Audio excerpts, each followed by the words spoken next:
Hello. Hello. Yes, ma'am. Am I audible? Yes, ma'am. Yes, ma'am. Sorry, guys, my internet connection was low. Just a second. Yeah. So where were we? Okay, family का head कुलपति and then Gramini and then Vispati and Rajan. यहाँ तक clear है? Hello. Yes, ma'am. Please stay in connection with me because I'm not able to figure out कि issue है कि नहीं है. Next time I'll take care. Okay, यहाँ तक हो गया है. फिर जो राजन की बात आ रही है. Rajan, who is Rajan? Rajan is like king. King Raja. But he is not like emperor कि emperor अशोका की तरह है, ये वार करेंगे फिर ये conquer करेंगे, ऐसा नहीं है. He is just a king of tribe. जो tribes है उनका head है बस. ठीक है, ज्यादा इसका कोई रोल नहीं है because इसके पास ज्यादा पावर्स नहीं है. कैसे नहीं है पावर्स? बिकॉज कोई आर्मी तो है नहीं, केवल एक कबीले की रक्षा करने के लिए बना हुआ है, ट्राइब की प्रोटेक्शन के लिए बना है. ठीक है, आर यू गेटिंग दिस? ठीक है, ये जो किंग बना है ये ट्राइब की प्रोटेक्शन के लिए बना है. राजन, इसको जनस्य गोपा भी बोलते हैं. जनस्य गोपा मतलब जन मतलब लोग, लोगों का गोपा, गोपा मीन्स प्रिय. ठीक है, ये है हमारा राजन. अभी राजन की बात करें तो राजन इज नॉट दैट पावरफुल. इसको हेल्प लेनी पड़ती है किसकी? किसकी हेल्प लेनी पड़ती है? रत्नीस की. हुआ रत्नीस. दीज आर ऑफिशियल्स, ऑफिसर्स होते हैं जो कि राजा की हेल्प करते हैं. इसमें कौन कौन होता है? प्रजापति होता है, सेनानी होता है, पुरोहित होता है, sorry not Prajapati, purohit and senani. Please close the door. Senani and many more officials. Okay, तो ये बात क्लियर हुई है कि फैमिली होता है सबसे छोटा ग्रुप, सबसे छोटा जो एंटिटी होता है इसका, that is family, and then gram, and then vis, and then jan. Jan is tribe.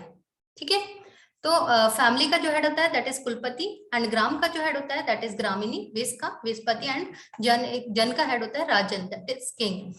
राजन किस लिए बनाया जाता है और कौन बनता है राजन? देखिए, सबसे पहला ये क्वेश्चन है कि ये राजन जो है ये बनता कैसे है. तो ये लोग क्या करते थे, कबीले में इनके जो पूरे ट्राइब में जो सबसे स्ट्रॉन्ग पर्सन होता था उसको इलेक्ट करते थे. स्ट्रॉन्ग इन द सेंस कि अच्छा बिल्डअप भी हो और हर तरह से अच्छा हो, कि मतलब उसके पास पैस्चर्स भी अच्छे हों, उसके पास कैटल्स भी हों, वो क्लास वाइज भी अच्छा हो और वो हेल्थ वाइज भी अच्छा हो. तो इस तरह से वो इलेक्ट करते थे, अपने में से चूज करते थे. तो कई बार ये कंफ्यूजन आता है कि ये हेरिडिटरी है कि नहीं है, कि ये कहाँ से आता है. तो ये हेरिडिटरी इनिशियली नहीं था, लेकिन लेटर वैदिक पीरियड आते आते ये हेरिडिटरी हो गई थी राजन की पोस्ट. ठीक है, तो राजन क्लियर हुआ आपका. तो राजन की हेल्प करने के लिए, राजन की हेल्प करने के लिए इसके ऑफिशियल्स होते थे. दे आर पुरोहित. पुरोहित एक प्रीस्ट होता था जो कि पूजा करता था. ठीक है, और सेनानी होते थे. सेनानी, जब सेना नहीं होती तो सेनानी कहाँ से आया? सेना एक्चुअली होती नहीं थी, बट ट्राइब के ही जब भी कभी इनको वॉर क्या होती थी, यहाँ पे वॉर होती थी, लड़ाई सिर्फ कैटल्स के लिए, बिकॉज लैंड तो थी नहीं, कैटल्स के लिए लड़ाई होती थी. तो वो जो कैटल्स के लिए ट्राइब्स आपस में एक दूसरे से लड़ती थी, उसके लिए सेना कहाँ से आती थी? ये ट्राइब के ही लोग, इसी ट्राइब के लोग, जिन जिन ट्राइब्स में लड़ाई होती थी उन्हीं ट्राइब्स के लोग में से कुछ वॉलंटरली आगे आते थे कि we will fight for our tribe. तो वही सेना होती थी, कोई स्टैंडिंग आर्मी नहीं होती थी, खाली वही सेना होती थी, वही लोग लड़ते थे, उनमें से जो बच जाते थे वो वापस अपनी ट्राइब में आ जाते थे. ये क्लियर है? Is this clear? Yes ma'am. ठीक है, तो ये होता था यहाँ पे जो राजन का काम होता था कि अपने उसका प्रोटेक्शन करे. उसके लिए राजन की हेल्प करने के लिए कौन कौन होता था? सेनानी होता था, पुरोहित होता था, और भी ऑफिशियल्स होते थे. गुप्तचर भी होता था यहाँ पे, मतलब जो स्पाई करता था कि हमारे कैटल्स को कोई इनका कोई देख तो नहीं रहा है, मतलब ऑब्जर्व तो नहीं कर रहा है कि हम किस रूट से जाते हैं, फिर हमें लूट ले रास्ते में. इस तरह से स्पाई सिस्टम भी होता था. तो इन्हीं लोगों में से होता था, कोई अलग से आर्मी नहीं होती थी. ठीक है, फिर पॉलिटिकली इनको असिस्ट करने के लिए, राजन को असिस्ट करने के लिए क्या होती थी? असेंबलीज होती थी, असेंबलीज। ये असेंबलीज कौन कौन सी होती थी? Anyone of you know the name of any assembly? How many assemblies are there? देखिए 3 असेंबली, मेनली तो 2 असेंबली बचती है, samiti and sabha, but Vidatha is the oldest assembly, oldest known assembly कौन सी है? विदत। ठीक है, इसके अलावा होती थी सभा एंड समिति। ठीक है, कितनी हो गई? 3 हो गई अभी। विदत ओल्डेस्ट नोन है विदत। इसमें कौन होते थे? Both male and female can participate in this assemblies, in this Vidatha assembly. I am talking about Vidatha. Vidatha में मेल और फीमेल दोनों ही पार्टिसिपेट करते थे। सभा की बात आती है तो सभा जो है उसमें एल्डर्स, जो भी इनके गांव के एल्डर्स होते थे, ब्राह्मण्स होते थे, अभी मैं आगे बताऊंगी वर्ण सिस्टम में जब आएगा तब, तो जो ये लोग होते थे, ये लोग सभा में होते थे। तो जो लेडीज जो थी, फीमेल जो थी, they can also participate in सभा। विदत में पार्टिसिपेट किया, सभा में पार्टिसिपेट किया, मेल तो सब में कर ही रहे हैं, बट फीमेल किस में कर रही है? विदत में और सभा में। तो सभा में जो फीमेल्स पार्टिसिपेट करती थी उनको क्या बोलते थे? सभावती। ये टर्म्स आपको याद रखनी है। What is Sabhavati? Sabhavati is the females who participate in sabha. तो ये क्वेश्चन आया हुआ है कि फीमेल्स कौन कौन सी असेंबलीज में? Yes, tell me Kalind. Ma'am गण नहीं होता, गण अभी बता रही हूँ मैं, इसके बाद है। ये मैंने 3 इंपॉर्टेंट बताइए। Gana is also there, parishad is also there, but these are 3 important, 3 main important. Okay, ठीक है, ये समझ में आया? Vidatha is the oldest assembly. इसमें मिलिट्री के और जो रिलीजियस थे, ये सारे सबसे पुराना असेंबली है ये, और ये सारे के सारे इश्यूज इसमें सॉल्व होते थे। ठीक है, इसमें मेल और फीमेल दोनों पार्टिसिपेट करते थे। देन कम्स योर सभा। सभा mail and female again participate करते थे। सभा में क्या होता था? इसमें थोड़ा अम्यूजमेंट का काम भी होता था, बाकी इसमें पास्चर्स के और इनके जो इश्यूज होते थे वो भी सॉल्व होते थे, रिलीजियस इश्यूज भी सॉल्व होते थे इसमें। तो सभा में मेल और फीमेल दोनों पार्टिसिपेट करते थे। एंड देन कम्स समिति। समिति में क्या होता था? समिति में जो लोकल लोग थे, गण जो थे, ठीक है, खाली जो गण थे, ट्राइब्स थी, वो ही आपस में पार्टिसिपेट करते थे। इसमें फीमेल का पार्टिसिपेशन नहीं होता था। क्लियर है? क्लियर है? ये खाली प्रेयर्स, वर्शिप्स, इन सब के लिए असेंबल होते थे। तीनों में डिफरेंस समझ में आया? नेक्स्ट कम्स गण। गण जो है, ये ट्रूप्स जो होती थी वो आपस में करती थी, जो छोटी छोटी सेना बनती थी ना, वो आपस में करते थे गण। ठीक है, इसका कोई इतना सिग्निफिकेंस नहीं है। मेन आपके जो सभा और समिति है, सभा और समिति को क्या कहा गया है? Daughters of, have anybody heard कि इसको क्या कहा जाता है? पुरोहित की डॉटर कहा जाता है इनको। इनको बहुत इंपॉर्टेंस दी जाती थी सभा और समिति को, because they are main political assemblies. ठीक है, विदत तो बाद में आगे जाके लेटर वैदिक पीरियड में विदत खत्म हो जाएगा, खाली सभा और समिति बचेंगे, लेकिन वो भी इतना इंपॉर्टेंस नहीं रहेगी बिकॉज राजा की इंपॉर्टेंस बढ़ जाएगी। अभी मुझे ये बताइए, तीनों चीज सबको समझ में आई क्या? विदत, sabha and samiti. Tell Vishu, tell me what is Vidatha? Oldest known assembly. Yeah, so women can participate in this vidat. Yes, ma'am. both male. Yes, in sabha and vidat, those women who participate in sabha, what were they called? Sabhavati. Vati, not pati, because pati is again male. Okay, तो देखिए आपने यहाँ पे देखेंगे तो ये कुलपति है, ये ग्रामीणी है, ये विस्पति है, ये राजन है, सारे पति पति पति। Means this is male dominating society, this is patriarchal society. Got it? ये क्लियर हो रहा है? मैम सभा और समिति को आपने कंबाइंड, व्हाट? मैम सभा और समिति को आपने कंबाइंड कुछ बोला था ना, वो एक बार बता दीजिए। कंबाइंड क्या बोलते हैं? ओके, सभा एंड समिति, इनको दोनों को बोलते थे डॉटर्स ऑफ कौन से अपने वो हैं? पुरोहित। It's not purohit, it's Brahma को जो बोलते हैं, what we call it, ma'am Prajapati. Right, Prajapati. ठीक है, तो this is daughters of Prajapati. ठीक है, विद्वत समझ में आया, सभा समझ में आया, समिति समझ में आया। ठीक है, इसके अलावा भी छोटी छोटी होती थी जो आपस में छोटे छोटे असेंबलीज में होती थी। इसके अलावा परिषद भी होता है, गण भी होता है, but the most important are these three, Vidatha, sabha and samiti. Vidatha is oldest known assembly, and sabha and samiti only in sabha the female can participate, not in samiti. Samiti is for common people और sabha is for elders and brahmins। जो कुलीन जो होता था, जो part होता था इसका, कबीले का जो कुलीन पार्ट होता था उसका पार्टिसिपेशन होता था सभा में। ठीक है, ये तीनों समझ में आई है, क्लियर हो गया। ये मेल डोमिनेटिंग सोसाइटी है, ये भी समझ में आया कैसे हुआ है। देखिए इन सब के जो हेड है they are all mails.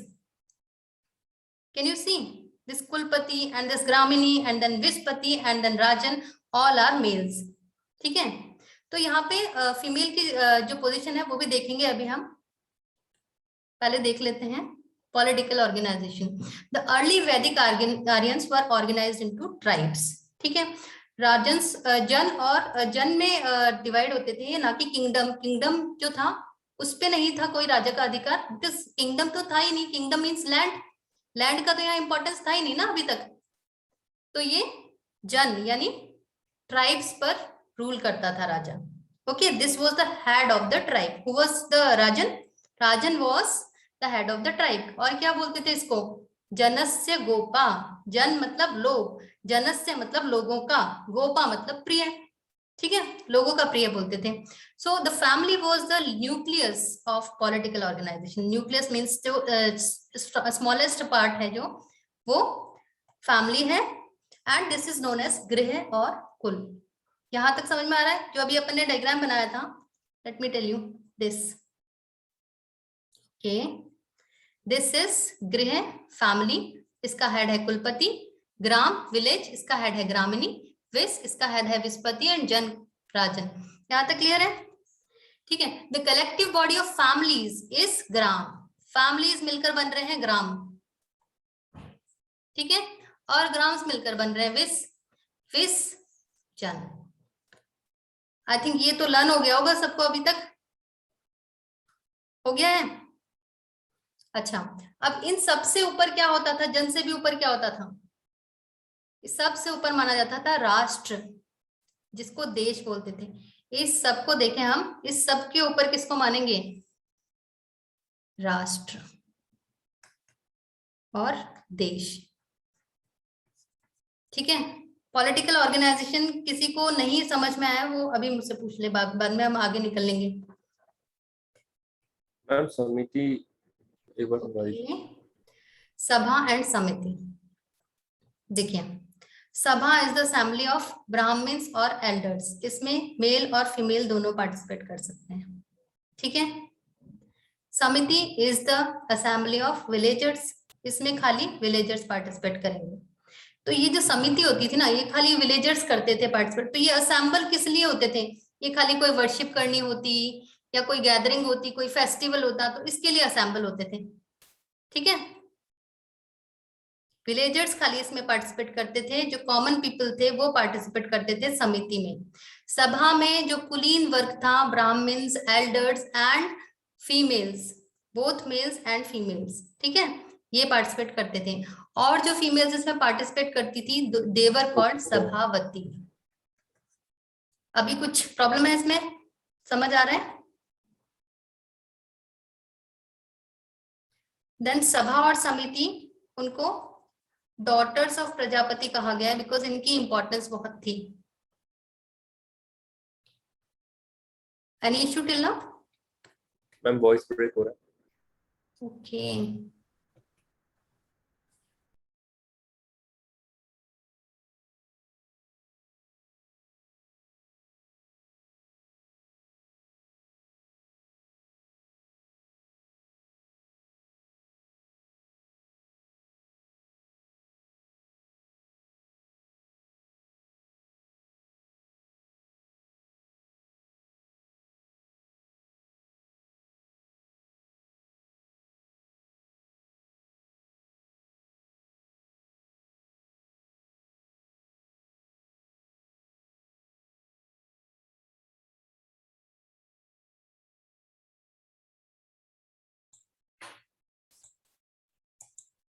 Hello hello. Yes, ma'am. God, I'm so sorry. I don't know what's happening today. The Airtel connection is so weak. So अब बताइए आपको इसमें पॉलिटिकल ऑर्गेनाइजेशन में क्या नहीं समझ में आया है?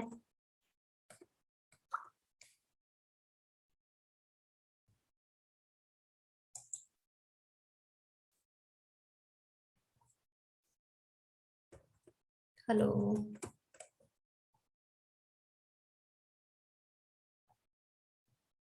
Hello, please speak and tell me, is this, hello, Yeah, clear, are we ma'am. connected? Yes, ma'am. Yes, ma'am. Yes, ma'am. Okay, so political organization start से देखते हैं। इसमें क्या है, early Vedic Aryans were organize into tribes और जन्स rather than kingdom. ठीक है, ये किंगडम में नहीं ऑर्गेनाइज थे, ट्राइब्स में ऑर्गेनाइज थे, और जो हेड था इसका ट्राइब का, that was rajan. Okay, the family was nucleus of political organization, means सबसे छोटा फ्रेगमेंट जो था दैट वाज फैमिली। इसे गृह या कुल कहते थे। The collective body of families formed a grama और विलेज, सारी फैमिलीज मिलकर एक ग्राम बनाते थे, ठीक है, और सारे विलेज मिलाकर एक विस बनाते थे। जन में बहुत सारे विसेस होते थे। Again the connection is not good.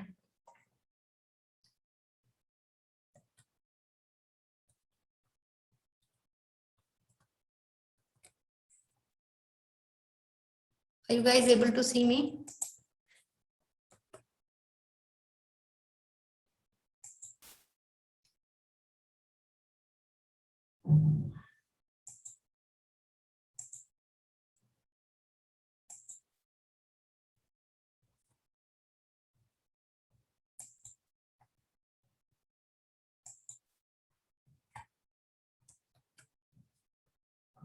Is it fine now?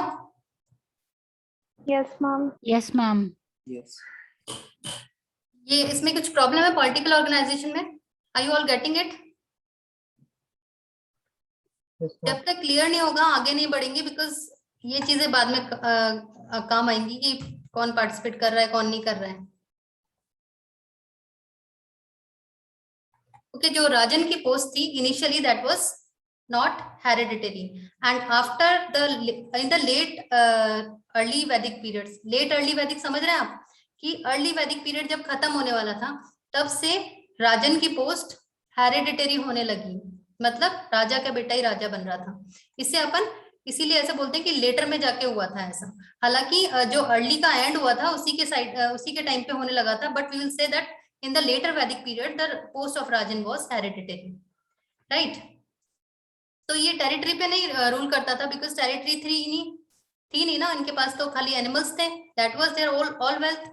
ठीक है, rajan was held by officers. Officers को क्या बोलते थे राजन के? Ratnins. See these terms you have to remember, अभी आपको याद हो जाएंगे तो अच्छा रहेगा, बिकॉज कभी कभी क्या होता है डायरेक्टली टर्म्स ही आ जाती हैं, जो इनकी टर्मिनोलॉजी है वही डायरेक्टली आ जाती है, तो हमारा एक क्वेश्चन अगर हमें याद नहीं रहता है तो वैसे ही निकल जाता है।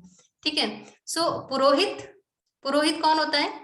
जो राजा के यज्ञ वगैरह करता है, दैट वाज पुरोहित। सेनानी, सेनानी होता है जो कि लीड करता है, जो भी उनकी ट्राइब में से लड़ने जाते हैं उनको जो लीड करता है दैट इज सेनानी। व्रजपति, व्रजपति इज दिस पास्चर्स का जो ध्यान रखता है, मतलब जो चरावाह होते हैं, मतलब जो इनके चरने के लिए एनिमल्स के लिए जो ग्रेजिंग प्लेस होते हैं उनका जो ध्यान रखता है दैट इज व्रजपति। व्रजपति के बाद आते थे स्पाइस। स्पाइस जो मतलब दे आर टेकिंग केयर कि हमारे उस पर कोई अटैक तो नहीं कर रहा है, हमारे एनिमल्स को कोई लूट तो नहीं रहा है। ठीक है, यहाँ तक कोई इशू है? राजन की हेल्प जो ऑफिसर्स करते थे उनको रत्नीस बोलते थे। रत्नीस में ये सारे इंक्लूडेड होते थे, इनके अलावा भी काफी सारे होते थे, इनकी एक लिस्ट मैं आपको दे दूंगी। ठीक है, अब जो असेंबलीज जो होती थी वो राजा को हेल्प करती थी, because raja was not that powerful. राजा के पास इतनी अच्छी, क्योंकि कोई वेल्थ तो थी नहीं, बस ये एनिमल्स ही थे जो थे उनके पास।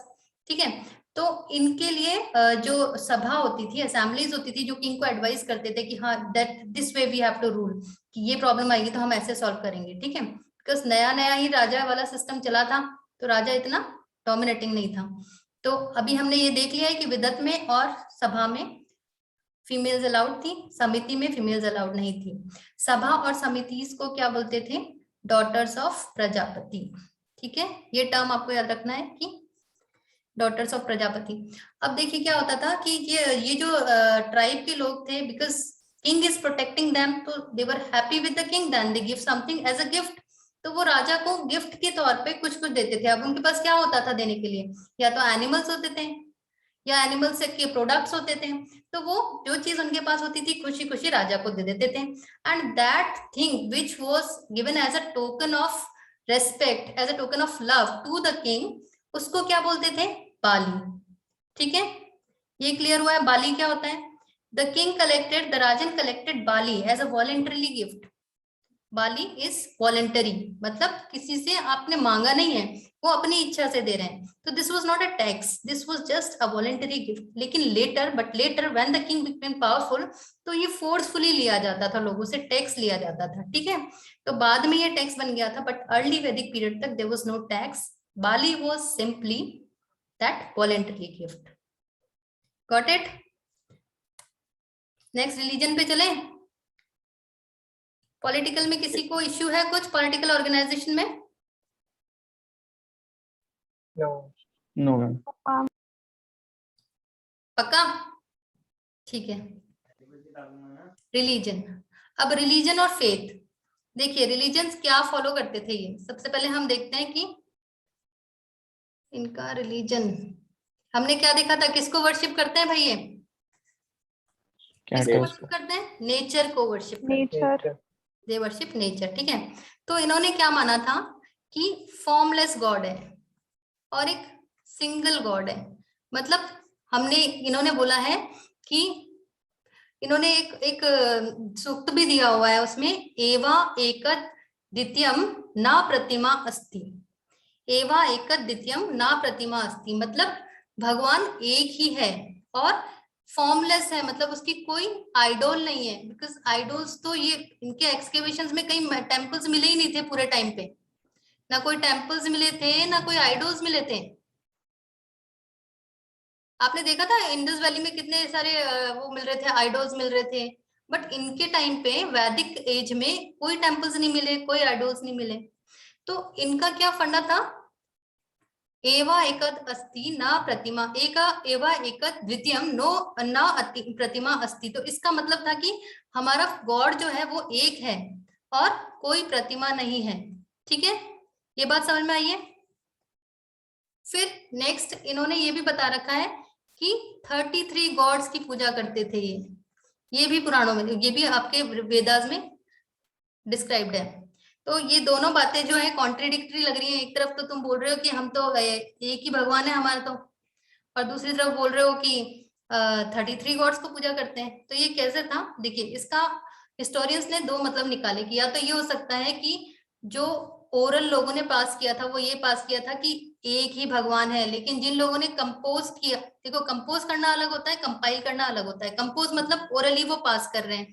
तो जो लोगों ने ओरली पुराने जो ऋषि मुनियों ने बताया वो ये बताया होगा कि एक ही भगवान है, लेकिन हमारे जो जिन लोगों ने कंपाइल किया उन्होंने इंटरप्रेट करने में गलती कर दी और भगवान बहुत सारे अपने हिसाब से उस टाइम जितने चल रहे थे 33 चल रहे थे तो 33 मान लिए। एक तो ये कंसेप्ट, ये चीज दी है हिस्टोरियंस ने। सेकंड ये माना है कि जो ये बोल रहे हैं एवा कि एक ही भगवान है, लेकिन बाद में जो इन्होंने नाम दिए हैं 33, they are different forms of that one god. मतलब उनके पास अगर कोई भी प्रॉब्लम, जैसे माना है इन्होंने वायु को माना है, इंद्र को माना है, तो बारिश से कुछ प्रॉब्लम आई तो बारिश वाले भगवान को कर लिया। ठीक है, और कुछ बहुत तेज आंधी तूफान आई तो हवा वाले को कर लिया। तो मतलब they are considering god as one, एक ही मान रहे हैं, लेकिन जब जिसकी जरूरत पड़ रही है उससे उसकी पूजा कर ले। ठीक है, भगवान तो एक ही माना लेकिन डिफरेंट फॉर्म्स से। You can consider it like कि ये these are not different nouns, these are different adjectives given to the same noun। ये बात समझ में आ रही है? एक ही भगवान को डिफरेंट एडजेक्टिव्स दिए हैं, मतलब भगवान एक ही है। कभी जब हमें जरूरत पड़ती है तो वो एयर वाला हो जाता है, कभी वाटर वाला हो जाता है, कभी वो सन वाला हो जाता है, कभी फायर वाला हो जाता है, भगवान लेकिन एक ही। ये दो कंसेप्ट दिए थे हिस्टोरियंस ने, जिसमें से कि सेकंड वाला है जो कि एक ही भगवान है लेकिन जब इन्हें जरूरत पड़ती है तब उसकी पूजा कर लेते हैं। फॉर्मलेस है, फॉर्मलेस है मतलब इन्होंने कोई भी आइडोल नहीं बना रखी है, कोई भी किसी तरह के पशु को नहीं माना हुआ है कि ये पशु हमारा भगवान है, किसी भी तरह के इंसान को नहीं माना गया कि ये इंसान हमारा भगवान है। ठीक है, तो ये इनका कंसेप्ट था। देखिए, द कंसेप्ट मोनोथीज्म, मोनोथीज्म का मतलब होता है सिंगल गॉड। ठीक है, फॉर्मलेस मतलब उसकी कोई इमेज नहीं है, इमेज नहीं है, बस ये मान रहे हैं नेचुरल पावर्स हैं, वही गॉड है। ये लाइन समझ में आती है? मोनोथीज्म का मतलब और फॉर्मलेस का मतलब। ये किसको क्लियर नहीं हुआ है कि मोनोथीज्म का मतलब सिंगल गॉड है और फॉर्मलेस का मतलब उसकी कोई फॉर्म नहीं है, कोई शेप नहीं है, कोई ऐसा अलग से साइज, कोई एनिमल नहीं है, कोई पर्टिकुलर एट्रीब्यूट नहीं है, कोई पर्टिकुलर ह्यूमन नहीं है। ठीक है, ये समझ में आता है? इसमें कोई इश्यू नहीं होना चाहिए because they were considering single god and formless god. ठीक है, अब नेक्स्ट इन्होंने बोला है कि 33 god and goddess, see goddess is also there, goddess भी इंक्लूड कर रहे हैं, मतलब जो फीमेल गॉड की भी बात हो रही है यहाँ पे। ठीक है, 33 god and goddesses have been mentioned in Rigveda. 33 mention किए हैं, कौन कौन से किए हैं, कैसे क्लासीफाई किए हैं, ये अभी हम देखते हैं। पहले ये देखते हैं कि जब इनके पास ना कोई मंदिर थे तो नहीं, तो ये पूजा कैसे करते थे, हाउ डिड दे वर्शिप, और जब कुछ था ही नहीं तो ये क्यों पूजा करते थे? Anybody can tell what is the way of their worship? Materialistic gains के लिए। हाउ? किसके लिए करते थे, कैसे करते थे? दोनों चीजें बताइए मुझे, how did they worship and why did they worship? हम मटेरियल गेन्स के लिए करते थे, मतलब मैम जैसे मतलब हम काउ, मटेरियल कुछ नहीं था उनके पास, एनिमल्स थे। मतलब एनिमल, वही मैम जैसे एनिमल्स मैम वो सब। और पुत्र प्राप्ति के लिए they wanted sons, more and more sons. ये पैट्रियार्कल सोसाइटी है, याद रखिए पैट्रियार्कल सोसाइटी है। यहाँ पर जो सन का बर्थ है वो वेलकम होता था, जितना कि डॉटर का नहीं होता था। Although the position of women was good, but comparatively good है क्योंकि आगे जाके और भी खराब होने वाली है, बट फिर भी यहाँ पे सन बहुत ये चाहते थे भगवान से कि हमें और ज्यादा पुत्र प्रदान करो, है ना, और ये चाहते थे कि हमें और ज्यादा एनिमल्स प्रदान करो जिससे कि अच्छे पास्चर्स हो हमारे पास और नेचर हमसे पैसिफाई रहे। ये इनका रीजन था क्या करने का, प्रेयर करने का। अब इनके पास टेम्पल्स तो थे नहीं, तो कैसे करते थे? ये करते थे, यज्ञ करते थे और सेक्रीफाइस करते थे। So their way of worship was यज्ञ एंड सेक्रीफाइसेस। कैसे करते थे? एक फायर जलाते थे, उसमें ये कुछ भी जो इनके पास सामान आते थे, जो भी चीजें थी इनके पास, या तो वो एनिमल प्रोडक्ट्स होते थे या फिर वो जो इन्होंने ग्रेन्स उगाना शुरू करे थे। हमने बात की थी एक ग्रेन की, किस ग्रेन की बात करी थी जो कि इस अर्ली वैदिक पीरियड में स्टार्ट किया था? Only one grain I am talking about, barley. या बार्ले इज कॉल्ड व्हाट? यावा। ओके, तो उन चीजों की आहुति देते थे उसमें, और देवर कंसिडरिंग कि जो ये गॉड, जो फायर गॉड है, he is conveying our message कि हम ये देना चाहते हैं, हम आपको ये प्रदान कर रहे हैं, आप हमको ये दो। ही is the conveyor God, the अग्नि गॉड इज कन्वेयर गॉड। ठीक है, तो ये क्लियर हो गया कि ये कैसे करते थे पूजा, यज्ञ के थ्रू करते थे। सेक्रीफाइस किसका करते थे? अपने एनिमल्स थे इनके पास, उन्हीं का सेक्रीफाइस करते थे। तो yajna and sacrifices was their mode of worship. और क्यों करते थे? Because they want more and more animals and they want more and more sons, not that sun, सूरज वाला सन, पुत्र चाहिए था। ठीक है, ये क्लियर हुआ है? अब देखेंगे हम, दे परफॉर्म्स यज्ञास एंड सैक्रिफाइसेस। अब भगवान जो इन्होंने 33 गॉड्स किए हैं, ये जो 33 गॉड्स में क्लासिफाई किया है, किस तरह से किया है ये देखें हम। देखिए 33 गॉड्स माना है इन्होंने, 4 में क्लासिफाई किया है। 12 आदित्यास, ये पता है किसी को? कोई बताएगा 33 गॉड्स कैसे क्लासिफाई किए गए हैं? Anybody can tell? Okay, I tell you. 12 Adityas थे, 8 वासुस एंड 2 अश्विन्स। ये 11 क्या थे? 11 रुद्रास थे। ठीक है, so what are these Aditya's, what are these Rudras, what are these वासुस and what are these Ashwin's? Aditya, Aditi किसे कहा गया है? Aditi mother of all gods. ठीक है, तो ये 12 आदित्य वो मदर गॉड जो अदिति हैं उनके सन्स हैं, ठीक है। इनका अलग अलग नाम दिया हुआ है, ठीक है, मैंने आपको पूरी लिस्ट दी हुई, ये देखिए इसमें 12 आदित्य में कौन कौन से गॉड आते हैं, ठीक है। 11 रुद्रा में कौन कौन से गॉड आते हैं। 11 रुद्रा कौन है ये भगवान शिव के 11 रूप बताएं। देखिए हर किसी के लिए दो इन्होंने अपनी तरफ से वो दिए हैं हिस्टोरियंस ने। एक तो ये कहा है कि ये जो 11 हैं, 10 तो हमारी जो ऑर्गन्स हैं, जो हमारे एटर्नल ऑर्गन्स हैं ये हैं, और +1 आत्मा, एक तरफ से ये दिया है इन्होंने, है ना। दूसरा क्या कंसेप्ट दिया है कि ये जो 11 हैं, these are all forms of Shiva, 11 forms of Shiva, ठीक है। ये 12 आदित्य और 11 रुद्र, समझ में आया है। 12 Aditya, Aditya means the Aditi is, you know what, Aditi is the goddess of, mother of all gods. जो भी सारे भगवान है, हमने जितने भी 33 भगवान बताए, 33 देवता बताए, उन सब की एक मदर है, दैट इज अदिति, ठीक है। उस मदर अदिति के 12 सन्स हैं, वो 12 सन्स आदित्य हैं, ये समझ में आता है। इसके बाद आते हैं 11 रुद्र। रुद्र की बात करें तो रुद्र भगवान शिव को कहा गया है। किसको कहा गया है, भगवान शिव को रुद्र कहा गया है। और 10+1, ये एक और कंसेप्ट दिया है इसका, 10+1, 10 इज वाइटल एनर्जीज, हमारे वाइटल ऑर्गन्स जो भी है वो, +1 आत्मा, ये सब मिलके 11 रुद्र, उनका नाम इसमें है। देखिए क्वेश्चन इसका कैसे बनता है, आपको किसी एक गॉड का नाम आ जाएगा तो ये पूछेंगे किस में से है, ये 8 वासुस में से है, या 11 रुद्रास में से है, या आदित्य में से है, या अश्विन में से है।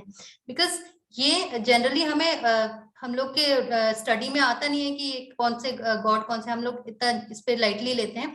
बट ये चीज आपको देखनी है कि ये रुद्रास का क्या मतलब होता है, रुद्रास में कौन कौन से आते हैं, आदित्य में से कौन कौन से आते हैं, वासुस, अष्ट, इसको बोलते हैं अष्ट वासुस, ठीक है, 8 वासु। इसमें क्या होते हैं, पंच तत्व, 5 जो तत्व होते हैं, कौन कौन से होते हैं, पंच तत्व तो सबको पता होगा,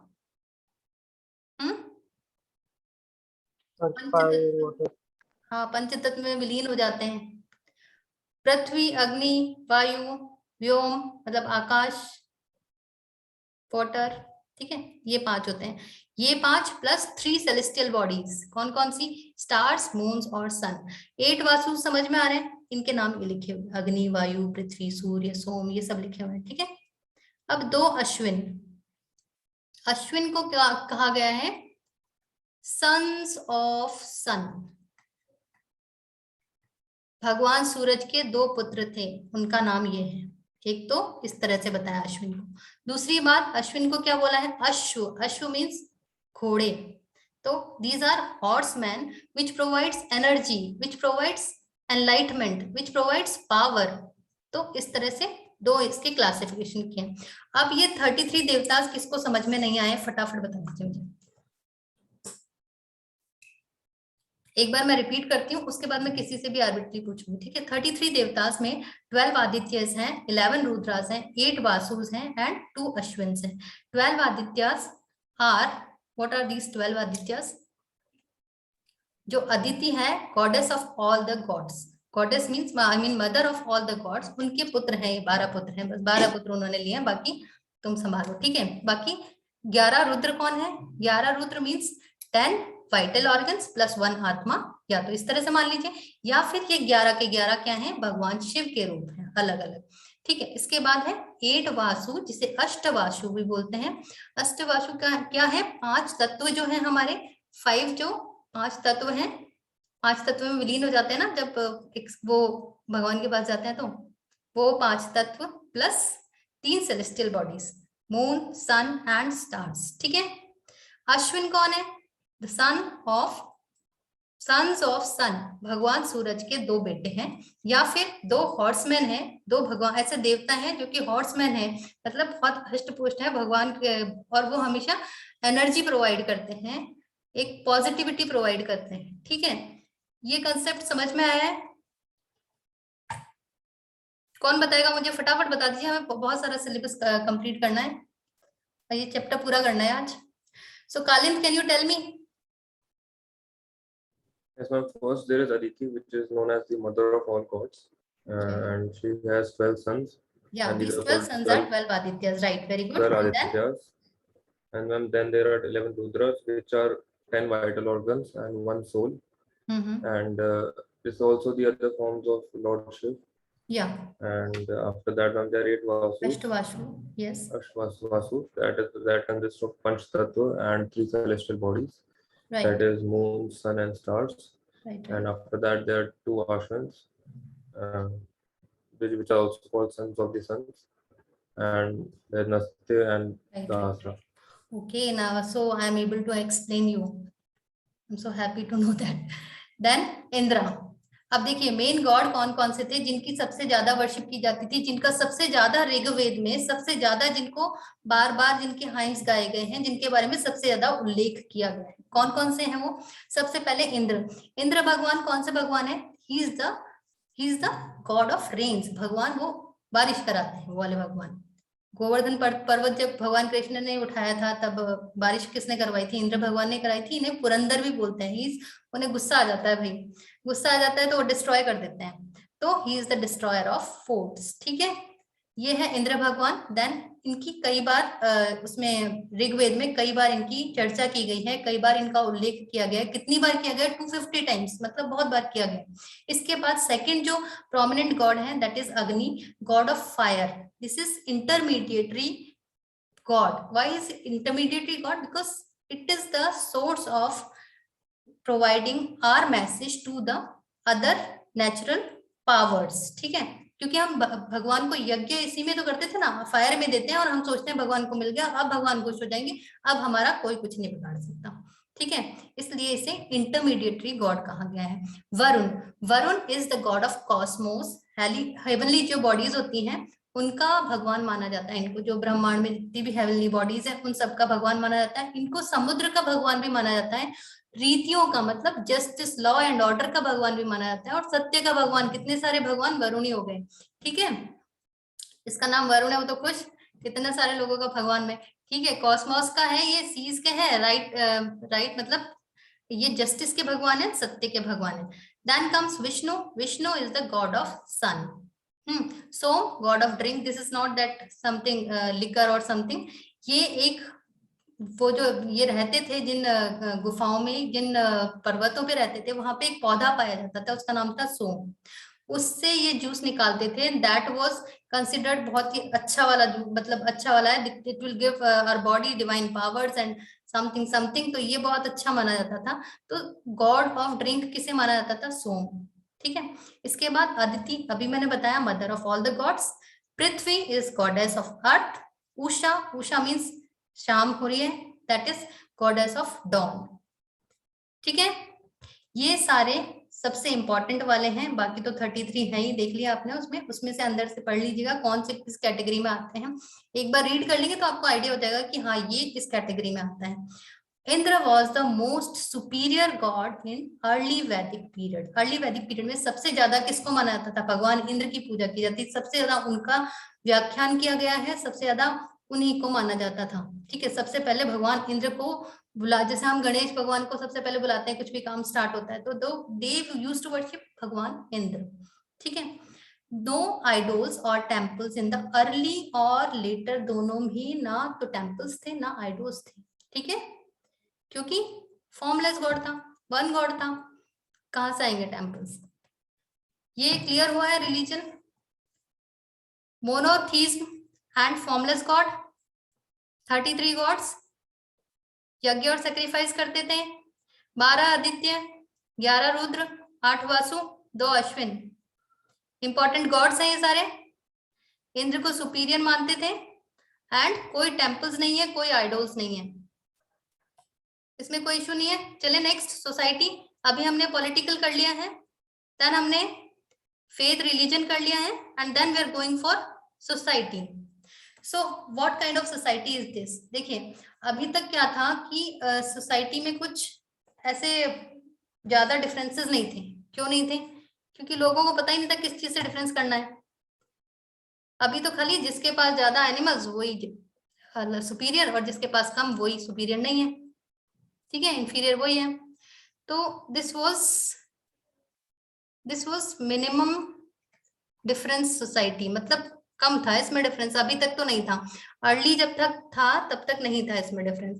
सेकंड थिंग कि इसमें लेट मी सी, ओके हाँ, इसमें जो वर्ण सिस्टम था इसमें इंट्रोड्यूस हो गया था वर्ण सिस्टम सबसे पहले 10th मंडल ऑफ ऋग्वेद। हमने पढ़े थे 10 मंडल है, 10 मंडल में से जो 10th मंडल है उसमें किसका वर्णन हुआ है, ये वर्ण सिस्टम का। वर्ण सिस्टम यहाँ पे इंट्रोड्यूस हो गया था, लेकिन किस तरह से हुआ था वो अभी हम आगे देखेंगे।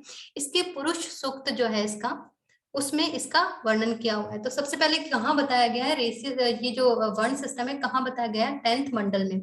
10 मंडल बताए थे मैंने, 10 बुक्स या 10 चैप्टर्स, उसमें जो लास्ट मंडल है दैट इज रिलेटेड टू वर्ण सिस्टम। क्लास डिवीजन किस बेसिस पे होता था, वेल्थ के बेसिस पे, और इनकी वेल्थ थी एनिमल्स, तो जिसके पास ज्यादा एनिमल्स स्टार्टिंग में ऐसे होता था। देखिए एक्चुअली जो ये डिस्क्रिमिनेशन है वो इतना ज्यादा नहीं था। स्टार्टिंग कैसे हुआ था ये कि ये जो आर्यंस थे जो कि आए थे बाहर से, एंड दीज नॉन आर्यंस जो कि इंडिजिनस थे, जो यहीं पे रह रहे थे उस टाइम थे, इन दोनों में भी डिफरेंस था। क्योंकि इसको ऐसे डिफाइन किया है कि आर्यंस जो हैं वो बहुत ही स्ट्रांग वाले हैं, ये स्ट्रांग नहीं है, ये बहुत ही श्वेत है मतलब फेयर कलर्ड है, ये बहुत ही काले काले हैं, ये बहुत ही छोटी बिल्डअप है, इनका बॉडी ऐसी है, और इनकी बॉडी बहुत स्ट्रांग है, इनकी बॉडी मतलब ऐसे आर्यंस को बहुत सुपीरियर माना है। और इनको ये बुक्स में ऐसे दिखाया गया है, मतलब बुक्स में ऐसा लिखा हुआ है, मतलब this may be one sided opinion but books में ऐसे डिफाइन किया गया है। तो फर्स्ट डिफरेंस तो यही हो जाता है, ठीक है। उसके बाद डिफरेंस होता है उनकी वेल्थ के बेसिस से। वेल्थ इज दैट एनिमल्स जो उनके पास थे, पास्चर्स क्योंकि ग्रेजिंग फील्ड्स जो थे, ठीक है, उसके बेसिस पे।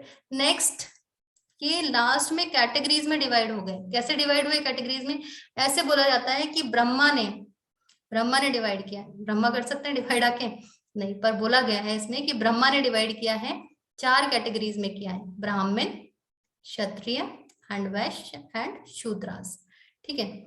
तो इन्होंने क्या बोला है कि जो ब्रह्मा है उनके हेड से और उनके माउथ से, जो उनका सबसे ऊपर वाला पोर्शन हेड और माउथ है, वहां से कौन बने हैं, ब्राह्मण्स बने, मतलब वो सबसे सुपीरियर हो गए।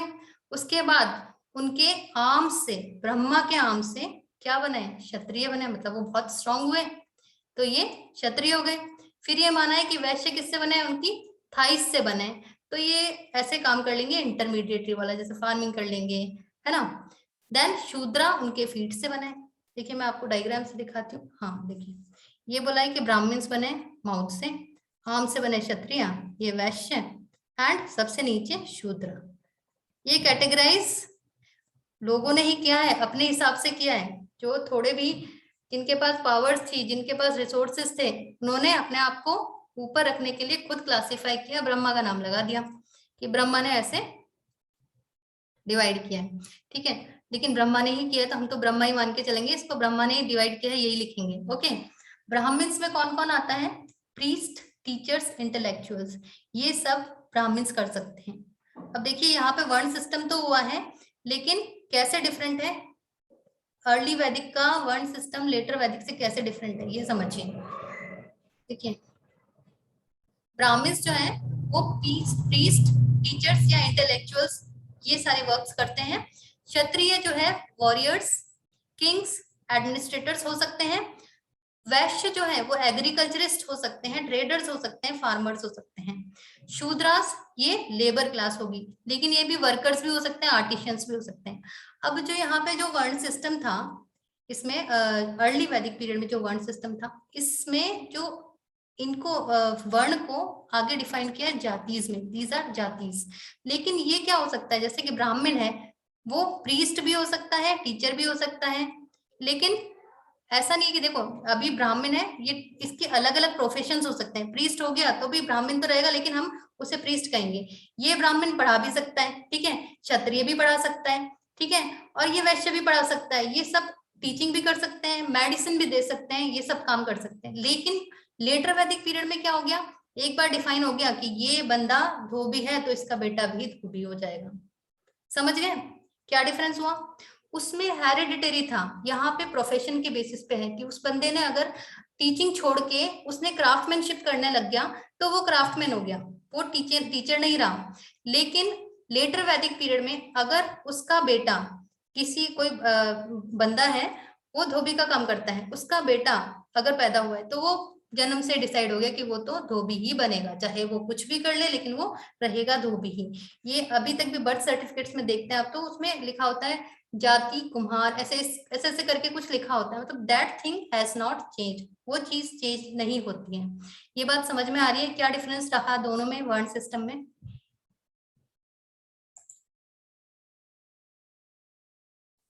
वर्ण सिस्टम समझ में आया है? रिपीट करूं? देखिए 4 बेसिक कैटेगरीज में डिवाइड किया गया था, ब्राह्मण्स, क्षत्रिय, वैश्य और शूद्र में। ठीक है, अब ब्राह्मण ये सब किस बेसिस पे इनको फर्दर कैसे डिवाइड किया गया? फर्दर इनको डिवाइड किया on the basis of professions, what they are doing, they can do anything. ठीक है, ब्राह्मण है तो वो क्या कर सकता है? टीचिंग भी कर सकता है, मेडिसिन भी दे सकता है, वो किंग भी बन सकता है, कुछ भी कर सकता है ना, और क्षत्रिय भी कर सकता है। बट इसमें क्या हो गया था, इसमें ऐसा है कि अगर उसने चेंज किया जैसे अपना प्रोफेशन, तो वो करने लग गया, उसको उसी नाम से जानेंगे। जैसे अभी टीचिंग कर रहा है, बाद में वो दवाई देने लग गया तो उसको वैद्य मानने लग गए। ठीक है, बाद में उसने उसको छोड़ के क्राफ्टमैनशिप करने लग गई तो उसको क्राफ्टमैन मान लिया। ठीक है, लेकिन लेटर वैदिक पीरियड में देखिए, अर्ली वैदिक पीरियड में ऐसा नहीं है कि उसका बेटा जो हुआ वो भी वही होगा, उसका बेटा जो करेगा वही होगा। ठीक है, उसके बेटे ने कहा मैं तो पापा ये नहीं करूंगा, क्राफ्टमैनशिप नहीं करूंगा, मेरे को तो डॉक्टर बनना है, तो वो डॉक्टर हो गया, वो वैद्य हो गया, मतलब रहा उसी कैटेगरी में, वो ब्राह्मण ही रहा, लेकिन प्रोफेशन के अकॉर्डिंग उसकी जाति चेंज हुई है। ये बात समझ में आई है? अच्छा, इसमें क्या समझ में नहीं आ रहा है, कौन बताएगा मुझे? Aamir, can you tell me?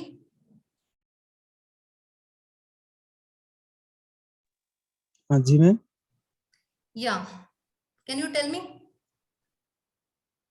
what is the categorization, how is the categorization done in early Vedic period, and what is the difference between categorization of these varnas in early Vedic period and later Vedic period? Ma'am इसमें according to profession था, इसमें cast mobility थी, लेकिन इसमें नहीं थी letter वैदिक period. Okay, they can change their profession and they can be the same. उन्होंने वो ये बोलेंगे कि भाई मैंने प्रोफेशन चेंज किया, मेरे पापा ये करते हैं, मैं ये नहीं करूंगा, मैंने प्रोफेशन चेंज कर लिया। बट लेटर वैदिक period will be not like this. वहां वो बोलेगा कि नहीं बेटा, तुम्हारे पापा ये हैं, तुम अब कुछ भी कर लो, तुम तो वही रहोगे। ये बात समझ में आ गई है? ठीक है, आगे चलें। तो इस तरह से वर्ण स्टार्टिंग से देखते हैं। This is egalitarian society, this means minimum differences, बहुत कम डिफरेंसेस थे सोसाइटी में। Varna system was first elaborated in 10th mandal of Rigveda. ठीक है, पुरुष सूक्त में लिखा गया है ये 10th मंडल में वर्ण सिस्टम यहाँ पे बताया गया है। क्लास डिवीजन स्टार्टिंग में इनिशियली वेल्थ के बेसिस पे था, उससे भी पहले दस्यु नॉन दस्यु था, मतलब आर्यन नॉन आर्यन में था, कलर्स में था कि उनका कलर फेयर था, वो अच्छे दिखते थे, वो अच्छे नहीं दिखते थे, इस तरह से डिफरेंस था। That was social difference. ठीक है, उसके बाद धीरे धीरे चेंज होते होते दिस डिफरेंस बिकेम दिस वर्ण सिस्टम। वर्ण सिस्टम में ब्राह्मण, क्षत्रिय, वैश्य और शूद्र। ब्राह्मण किससे? हेड से, ऑफ ब्रह्मा। ठीक है, आर्म से क्षत्रिय एंड वैश्य, थाइस से शूद्र, फीट से। इसके बाद इनके अलग अलग प्रोफेशंस होते थे, they could change their profession and their jatis will be decided according to that. Okay, varna may not change but the jatis can change. I hope this is clear. अब देखेंगे कंडीशंस ऑफ वुमेन। वुमेन की क्या condition रही है इस early Vedic period में। अभी मैंने थोड़ा बहुत तो आपको बताया कि पैट्रियार्कल सोसाइटी है, कैसे पता चला था? Yes Kalind, tell me. Ma'am question था। Yeah tell me. मैम तो अगर ऐसे क्वेश्चन आता है तो मैम उसके अंदर तो अगर ये आता है कि अर्ली वैदिक में वर्णा सिस्टम था क्या, नहीं तो हम उसमें तो नहीं मानेंगे। Yes, Varna system was there, but it was not that rigid. It became rigid after early Vedic period. In later Vedic period, it became rigid. How? Because in early Vedic period, the system was on the basis of profession, not hereditary. You got it? ये hereditary नहीं हो रहा है, ये profession के basis पे है, आप अपना प्रोफेशन चेंज कर सकते हैं। नो मैम वो तो समझ गया मैम, बट पूछ रहा हूँ कि एग्जाम में वर्ण सिस्टम अगर पूछते हैं कि अर्ली वैदिक में था कि नहीं था तो हम उसमें तो नहीं मानेंगे। ऑब्वियसली था, आई एम टेलिंग यू, वर्ण सिस्टम ही तो बता रहे हैं। मैम एक दो टेस्ट करे थे उसके अंदर तो उन्होंने मतलब मना किया था कि वो लेटर वैदिक में आया था वर्ण सिस्टम। पहले के तो Aryan non Aryan became more rigid, but Varna system was there, it was on the basis of profession। ठीक है, आगे हेरिडिटरी हो गया था कि बेटा है तो मतलब पिता है तो बेटा भी बनेगा। This was the thing. Start initiate यहीं पे हो गया था, अर्ली वैदिक पीरियड में हो गया था, but it was not rigid. This is the thing. ठीक है, लेटर वैदिक पीरियड में आपका हेरिडिटरी हो गया था। ठीक है, अब देखते हैं वुमेन की क्या पोजीशन थी। देखिए वुमेन की पोजीशन कंपैरेटिवली काफी अच्छी थी। कैसे थी अच्छी? वुमेन की पोजीशन अच्छी ऐसे थी कि कई जो फीमेल्स थी, they were sages, they were seers, they were philosophers, they were scholars, उनको अच्छी अच्छी पोजीशन पे थी। They used to write hymns, they used to write suktas, they used to compose these hymns and suktas, and उनका क्या होता था, उनको पढ़ने भेजा जाता था एंड उनका उपनयन संस्कार भी होता था। व्हाट इज उपनयन संस्कार? Anybody? Have you heard of that? Ever heard of उपनयन संस्कार?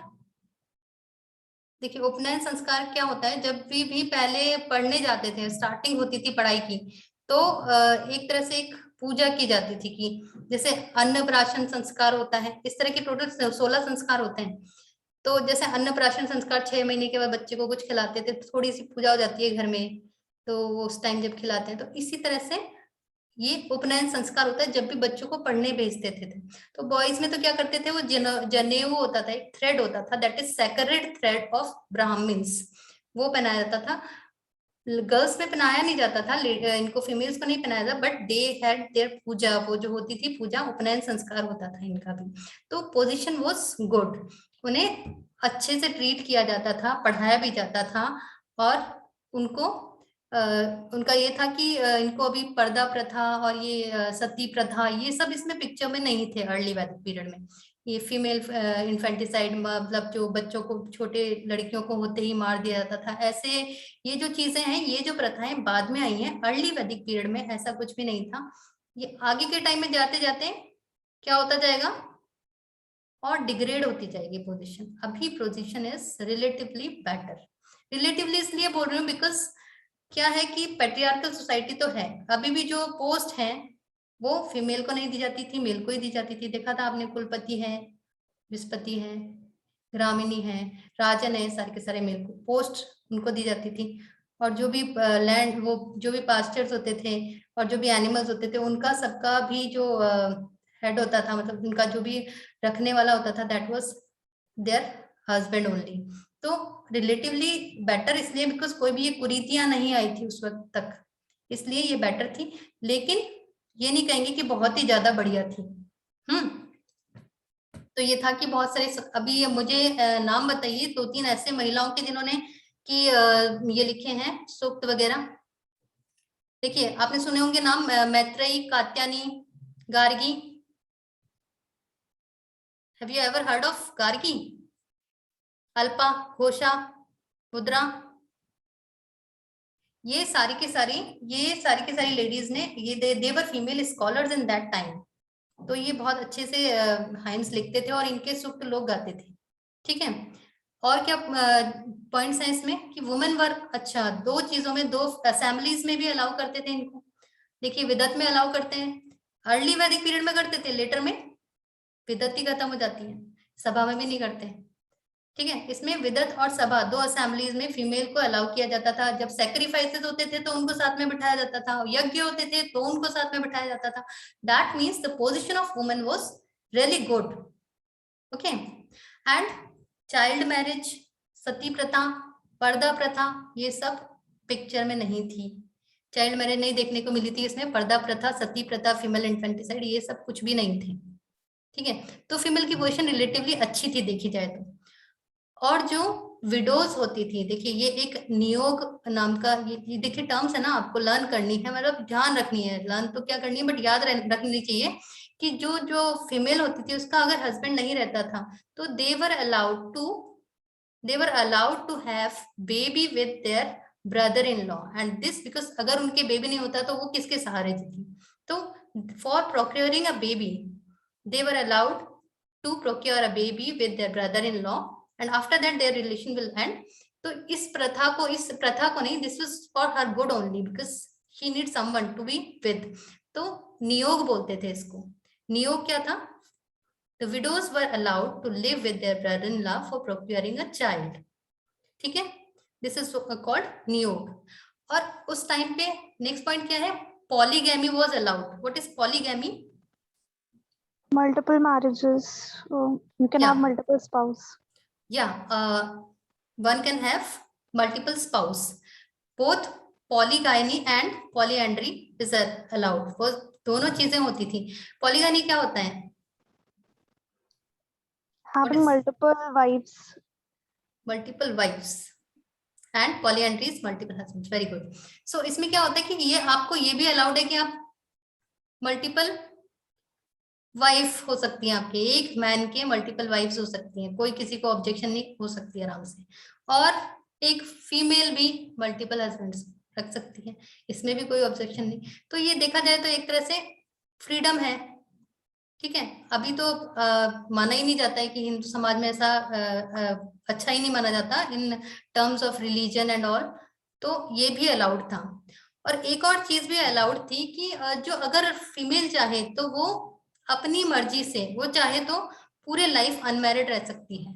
इसे क्या बोलते थे उस ऐसी फीमेल को जो कि पूरे लाइफ अपनी मर्जी से अनमैरिड है? The society will accept that, will allow that. अभी की तरह नहीं कि तुम क्यों नहीं कर रही हो, इतने साल हो गए तुम्हारी शादी नहीं हुई है, करनी है।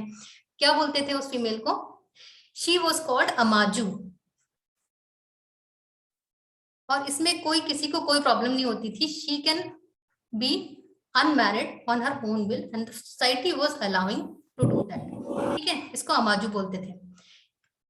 बट प्रॉब्लम क्या थी अभी तक भी कि प्रॉपर्टी और पोस्ट है ना मेल के पास ही जाती थी, because this is patriarchal society. और only male only, and the child birth जो होता था उसमें वो चाहते थे कि हमें सन ही मिले, डॉटर नहीं मिले, ज्यादा से ज्यादा ये रहता था। Although it was not objected, but welcome किसको करते थे? सन को ही करते थे। अब मुझे बताइए सोसाइटी में किसको क्या नहीं समझ में आया है? देखिए एक बार कंडीशन ऑफ वुमेन वापस देख लेते हैं। बहुत सारी फीमेल जो थी उन्होंने कंपोज किए थे वैदिक हाइम्स, और अच्छे अच्छे स्कॉलर्स थे, अच्छे अच्छे स्कॉलर्स थे, फिलोसफर्स थी, सीयर्स थी। इनके एग्जाम्पल जिनका वर्णन किया हुआ है मैं बताती हूँ। अल्पा, मुद्रा, मैत्रेयी, कात्यायनी, गार्गी, घोषा, इन सब का वर्णन किया हुआ है। इनके सबके नाम ऋग्वेद में हैं। Women were allowed in assemblies, हमने देखा था कौन कौन सी असेंबलीज में? विदत और सभा में वुमेन का अलाउ किया गया था, ठीक है। और ये सारी जो प्रथाएं हैं, चाइल्ड मैरिज, पर्दा प्रथा, सती प्रथा, फीमेल इन्फेंटिसाइड, ये सब नहीं थे। और एक नियोग जो चीज थी उसमें the female was allowed to procure a child if her husband is not there, then she is allowed to procure a child, ठीक है। इसके अलावा polygamy was allowed, both polygyny and polyandry were practised, ठीक है। इसमें भेदभाव नहीं था। ऑल्दो ज्यादा क्या होता था? पॉलीगाइनी होता था, पॉलीएंड्री बहुत कम ही होता था, बट दिस वाज अलाउड, ठीक है। और प्रॉपर्टी और पोस्ट फिर भी मेल के पास जाते थे। सोसाइटी क्लियर हुआ है सबको?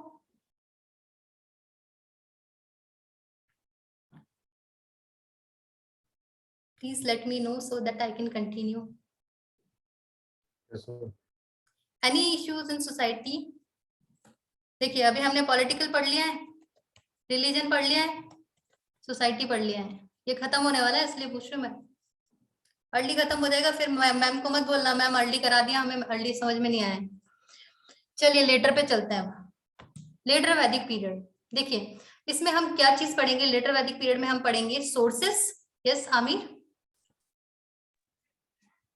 Ma'am, what about the education system during the early Vedic period? Education system was provided in what reference you are asking? Education was provided to both male and female.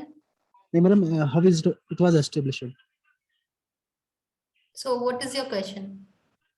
Ma'am मतलब होता कैसे था? Education कैसे दी जाती थी? मतलब कैसे establish थी? मतलब जैसे school there was not anything written तो था नहीं, कंपोज तो होता नहीं था, सॉरी कंपाइल तो होता नहीं था, कंपोज ही होता था। तो इस तरह से होता, वर्बली होता था जो होता था। तो तब तक लिखने का तो कुछ था नहीं। अर्ली वैदिक पीरियड में लिखने का नहीं था, खाली ओरली पास होते थे ये जो मैसेज होते थे।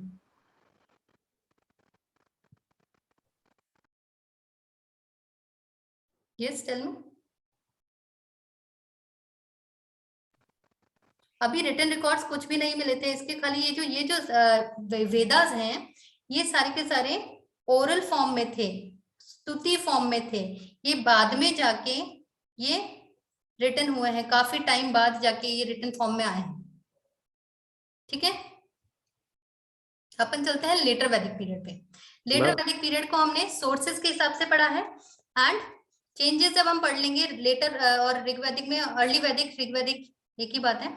ऋग्वैदिक पीरियड और लेटर वैदिक पीरियड में जब चेंजेस हम पढ़ लेंगे तो हमें क्लियर हो जाएगा कि लेटर वैदिक पीरियड में क्या हो रहा था और अर्ली वैदिक से हम कंपेयर करते हुए इसे पढ़ेंगे। ठीक है, तो सोर्सेस आपको पता है 2 तरह के होते हैं, लिटरेरी और आर्कियोलॉजिकल। ये सब कालीन, टेल मी। मैम उस समय गुरुकुल वाला सिस्टम था क्या? गुरुकुल, देखिए अभी ये क्षत्रिय वगैरह मैंने आपको बताया स्टार्ट तो हो गया था, ये जो शिक्षा देना, गुरु बनना, ये सब स्टार्ट हो गया था, बट ये जो डेवलप हुआ था, फ्लरिश हुआ था, ये आगे जाके ही होगा। इसमें इसका मेंशन क्लियर नहीं किया गया है कि हाँ ये स्टार्ट हो गया, मतलब थोड़ा सा इनको ये था कि गुरु बनने लगे थे, बिकॉज उपनयन संस्कार होता था तो किसका होता होगा, तो पढ़ने तो भेजते ही होंगे उनको, टीचिंग्स तो होती होगी, बट जो प्रॉपर इनका जो बैठ के गुरुकुल होता था ये अब जाके आएगा इसमें। ठीक है, ओके मैम। अब देखते हैं हम archaeological sources and literary sources. Archaeological वही जो एक्सकेवेशन से हमें मिलते हैं,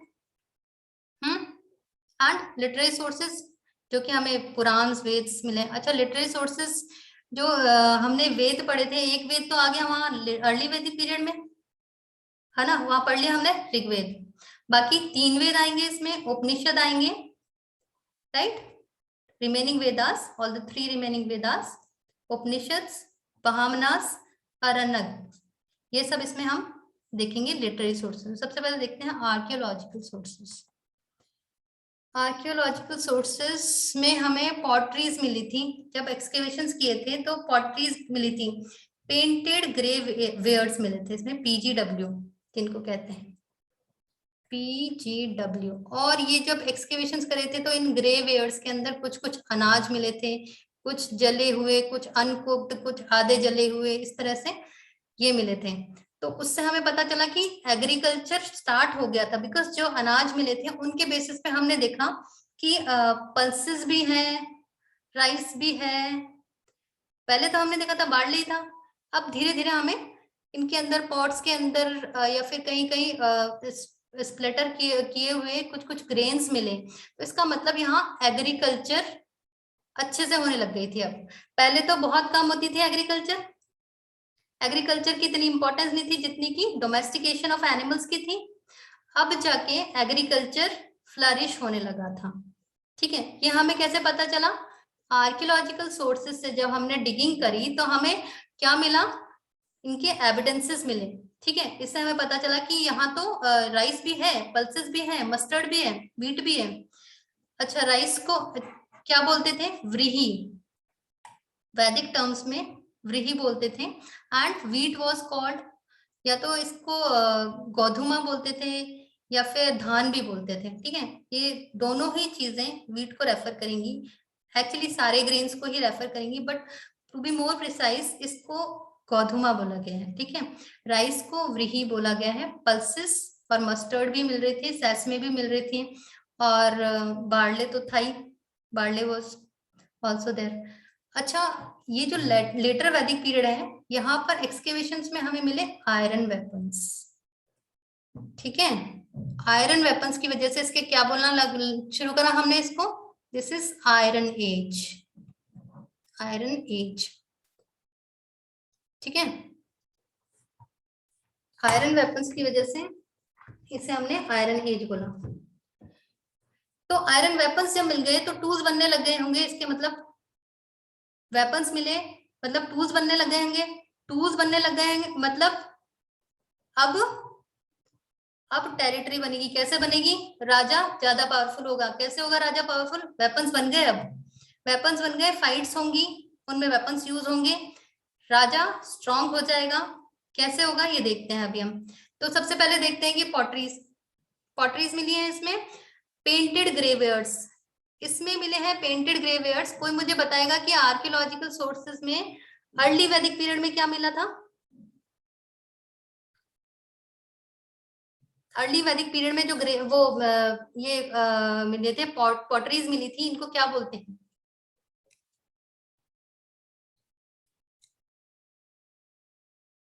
Anybody has any idea?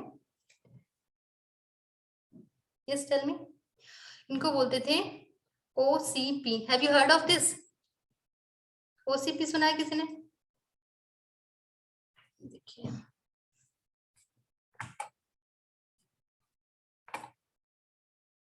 this was called ochre colored potteries.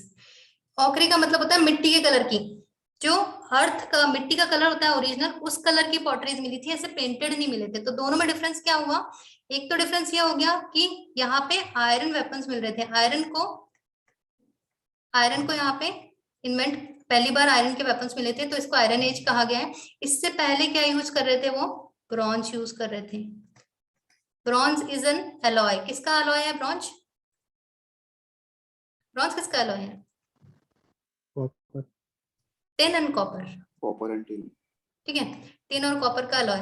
तो ब्रॉन्ज यूज कर रहे थे, इससे पहले कॉपर यूज कर रहे थे। अब हम आयरन यूज करने लग गए हैं। ठीक है, और आर्कियोलॉजिकल सोर्सेस के हिसाब से देखें तो जो पॉटरीज मिली थी, इसमें मिल रही है PGW लेटर वैदिक पीरियड में, और पहले हमें मिली थी OCP। ये क्लियर है? ठीक है, डिफरेंस आप लोग खुद फिगर आउट करते जाइए साथ साथ में कि क्या हो रहा है, वहां पे क्या हुआ था, यहाँ पे क्या हुआ था। यहाँ पे अब आपको पता चल गया है कि agriculture will be more important for these people instead of domestication of animals, because हमें एविडेंसेस मिल रहे हैं, यहाँ पे ज्यादा ग्रेन्स मिल रहे हैं, तो एग्रीकल्चर ज्यादा इंपॉर्टेंट हो गई। दूसरी चीज की आयरन यूज होने लगा, पहले नहीं होता था। पॉटरीज कैसी मिलती थी? इस तरह की मिलती थी। ठीक है, अब यहाँ पे कौन कौन से साइट्स पे मिला है? ये अतरंजन खेड़ा नॉर्थ यूपी पे है, यहाँ पे मिला था। इसके अलावा अही चतरा यूपी में है, यहाँ मिला है। हस्तिनापुर में मिले हैं, इसके नूह में मिले हैं। नूह कहाँ है? हरियाणा में है। तो इन जगह बेसिकली आर्कियोलॉजिकल सोर्सेज इनके मिले हैं, जहाँ पे डिगिंग करके ये सब चीजें निकाली गई हैं, जो वेपन्स हैं आयरन के और ये पॉटरीज। ठीक है, इसके बाद हम इसके लिटरेरी सोर्सेस देखेंगे। आर्कियोलॉजिकल समझ में आया? इसमें तो कुछ था नहीं समझने का है सच, because PGW and OCP and this iron weapons मिले हैं यहाँ पे, एग्रीकल्चर मोर इम्पोर्टेंट हो गया है। इसके बाद आता है यजुर्वेद, सामवेद, ये जो literary source, let me see the time. Literary sources आप लोग कंटिन्यू कर सकते हैं, किसी की कोई क्लास तो नहीं है, बिकॉज आज में इसको फिनिश करना था। Shall we continue? Yes, ma'am. Yes, ma'am. Okay. तो लिटरेरी सोर्सेस हमने ऋग्वेद पढ़ लिया था अर्ली वैदिक पीरियड में, यजुर्वेद, सामवेद, अर्थवेद, बाकी तीनों वेद अब हम पढ़ेंगे किसमें? लेटर वैदिक पीरियड में, क्योंकि लेटर वैदिक पीरियड के बारे में इन वेदों के थ्रू बताया गया है। यजुर्वेद जो है हमारा पार्शियली पोएटिक है, पार्शियली प्रोज है। इसका मतलब क्या होता है? पोएटिक और प्रोज का मतलब किसको पता है? Charunika, will you tell me? Poetic क्या होता है, प्रोज क्या होता है? गद्य और पद्य सुना है? Yes, ma'am. That is poetic and pros.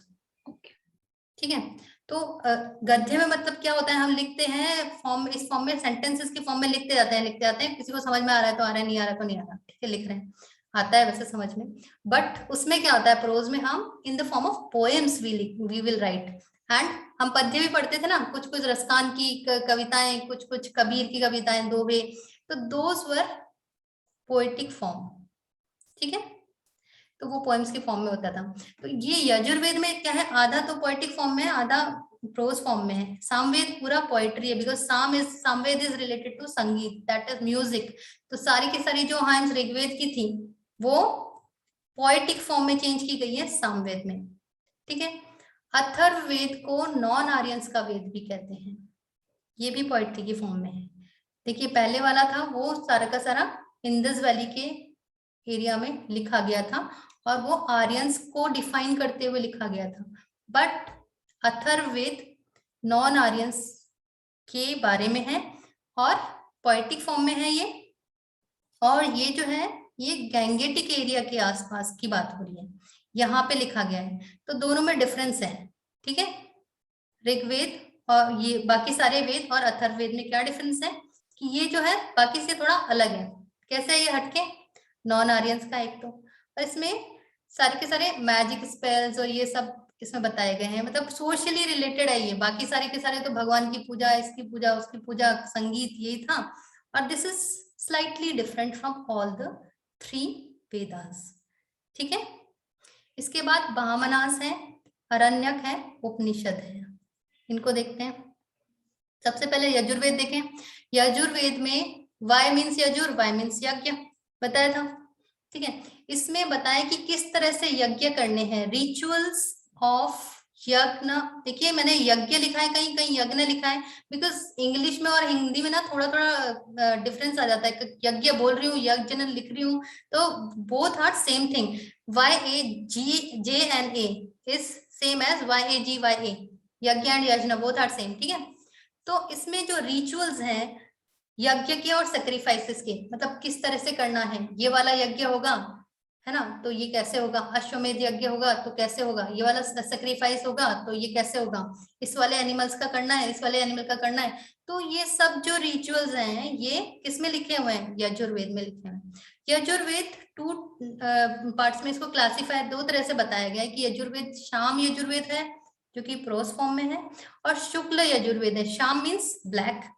इसको ब्लैक क्यों बोलते हैं? बिकॉज इसमें जो मंत्र हैं, जो ब्राह्मणास की जो पोर्शंस हैं, वो सारे इंटरमिक्स्ड हैं, वो they are not self explanatory कि हमें समझ में आ जाए कि हमने रीड किया है। तो कहीं कहीं तो प्रोस की फॉर्म में है, मतलब है तो प्रोस की फॉर्म में, कहीं कहीं तो इंटरमिक्स्ड है, पता नहीं चल रहा है कि ब्राह्मणास है कि मंत्रास है कि सूक्त डाल दिए, उसमें हम क्लियरली स्पेसिफाई नहीं कर पा रहे, तो इसको इसलिए शाम यजुर्वेद बोलते हैं, ठीक है। शुक्ल यजुर्वेद किसे बोलते हैं?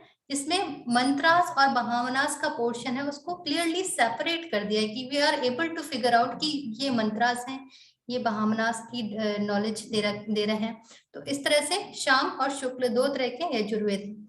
अब हर एक वेद के उपवेद भी होते हैं, ठीक है। उपवेद ब्रांचेस जैसे होते हैं ना, वैसे, ठीक है। अब मुझे बताइए ऋग्वेद का कौन सा उपवेद है? ऋग्वेद तो पढ़ लिया हमने, बताया नहीं मैंने, आपको पता होगा, लेकिन ऋग्वेद का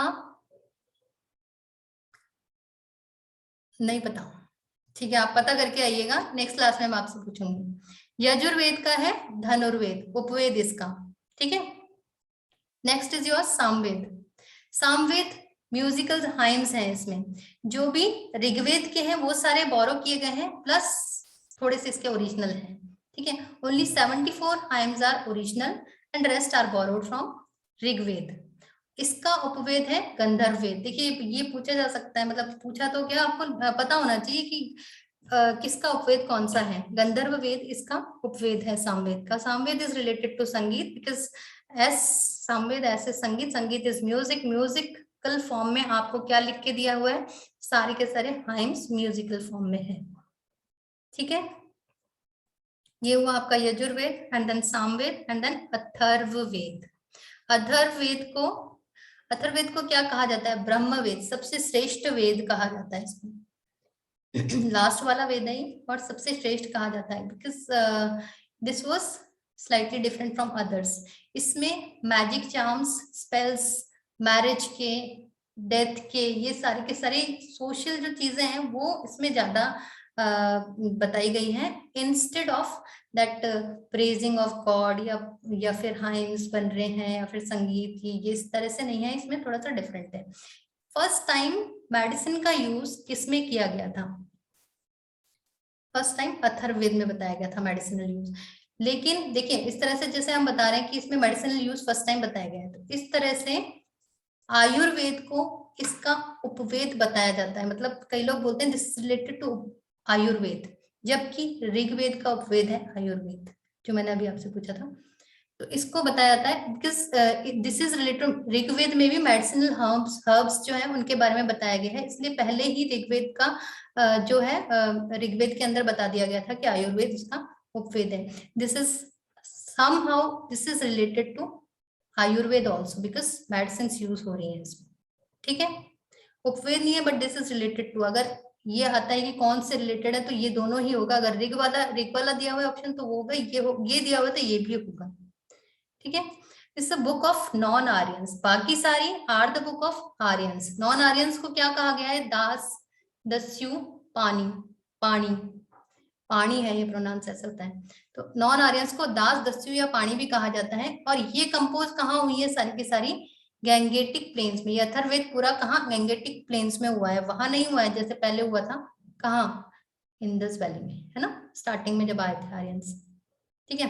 this is also known as folk literature, because यहाँ के इंडिजिनस लोगों का, यहाँ के जो डिसाइडिंग पीपल थे नॉन आर्यंस, उनका ये लिटरेचर है, that's why it is also known as folk literature. जो रिमेनिंग 3 वेदास हैं वो इंडस वैली के साइड में हुए थे, बिकॉज वो आर्यंस के थे। और battery I have to charge, just hold on. Okay, so ये कहाँ थे हम? रिमेनिंग 3 वेदास कहाँ हुए थे? इंडस वैली के साइड में हुए थे। और ये वाला वेद गैंगेटिक प्लेन्स, गैंगेटिक प्लेन्स की तरफ, ठीक है। इसका उपवेद है शिल्प वेद। तो आपको चारों के उपवेद लर्न करने हैं, चारों के बारे में देखना है कि कौन सा वेद किससे रिलेटेड है। बिकॉज नेक्स्ट क्लास में there will be a rapid fire round before that starting of rise of janapadas. अगर आज हम ये खत्म कर लेते हैं तो बहामनास, बहामनास क्या होते हैं? इसमें जो वैदिक में बताया गया है ना, उन सबको एक्सप्लेन किया गया है हाइम्स को, कि ये हाइम ये बताता है, ये हिम भी बोलते हैं इसको, हाइम भी बोलते हैं। तो ये है जो इस तरह से एक्सप्लेन कैसे करते हैं उसको, मतलब ये जो हाइम दिया हुआ है इसका एक्सप्लेनेशन क्या है, ये कहना क्या चाह रहा है, वो दिए हुए हैं इसमें, ठीक है। इसमें यज्ञ और सैक्रिफाइसेस की भी बात की हुई है, मतलब उसके हाइम्स इसमें बताए गए हैं ना डिटेल में, तो इसलिए उसकी बात भी की गई। अब कुछ इंपॉर्टेंट बहामनास की बात करते हैं। सतपथ बहामन यजुर्वेद से रिलेटेड है, ऐत्रेय बहामन ऋग्वेद से रिलेटेड है, तैत्रेय बहामन रिलेटेड है ऋग्वेद से, ये मुझे कभी प्रोनाउंस नहीं होता है। कौष्टिकेय समवेद से होता है, एंड गोपथ इज अथर्ववेद से, ठीक है। ये इंपॉर्टेंट जो भी है बहामनास, हर एक जो वेद होता है उसके 1 या 2, किसी का 1 होता है किसी का 2, 1 या 2 बहामनास होते हैं। एवरी वेद हैज आइदर 1 और 2 बहामनास। ये मैं आपको एक चार्ट बनाया हुआ उसमें भी बता दूंगी, ठीक है। Next is Aranyak. अरण्य का मीनिंग क्या होता है? अरण्य मीन्स फॉरेस्ट, जंगल। तो ये फॉरेस्ट बुक है, जंगल बुक, नॉट मोगली वाली बट जंगल बुक है ये, बिकॉज इसके कंपोजिशंस है ना वो कहाँ हुए हैं, उनका थॉट प्रोसेस और उनका शेपिंग पूरा उनका फॉर्मेशन कहाँ हुआ है? फॉरेस्ट में, वहीं पे लिखे गए हैं ये, तो इसलिए इनको अरण्यक बोलते हैं। ये जो है ना ये रिलेशनशिप बताता है एक्चुअली बिटवीन, बिकॉज फॉरेस्ट में लिखा गया है, तो this is telling the relationship between man and forest means nature, nature और मैन के बीच में जो रिलेशनशिप है उसके बारे में बताया गया है इसमें, ठीक है। टोटल 7 अरण्यक है, और इसमें फिलोसफिकली बताया गया है कि जो मिस्टीरियस एस्पेक्ट्स ऑफ लाइफ है, जो कि इमोशनल या फिर ऐसी चीजों से डील करना होता है, वो सब चीजें इसमें फिलॉसफी के थ्रू बताया गया है, ठीक है। तो ये नेचर और मैन, जैसे कभी कभी होता है ना कि हमें नेचर ज्यादा, कभी किसी से बात करने का मन नहीं हो रहा तो किसी नेचर के उसमें बैठने का मन करता है, तो नेचर और मैन के बीच में, तो इसी तरह ये फिलॉसफी से रिलेटेड है, ठीक है। 7 अरण्यक्स होते हैं, उनके नेम्स आप लर्न कर लीजिएगा। इसके बाद आता है उपनिषद। उपनिषद का मतलब क्या होता है? इसका जो वर्डली मीनिंग है, वर्बली इसका मीनिंग क्या होता है? To sit down under someone, with someone, in the सानिध्य ऑफ समवन, किसी के पास में बैठना, दैट किसी इज गुरु, गुरु के पास में बैठना इस उपनिषद का मीनिंग, ठीक है। ये टोटल कितने हैं? 108 उपनिषद हैं, क्लासिकल संस्कृत में लिखे गए हैं। क्लासिकल संस्कृत क्यों बोल रहे हैं हम? क्योंकि हमने पहले वैदिक संस्कृत बोल चुके हैं। क्या था वैदिक संस्कृत में, क्या लिखा गया था? I told you something that was written in Vedic Sanskrit.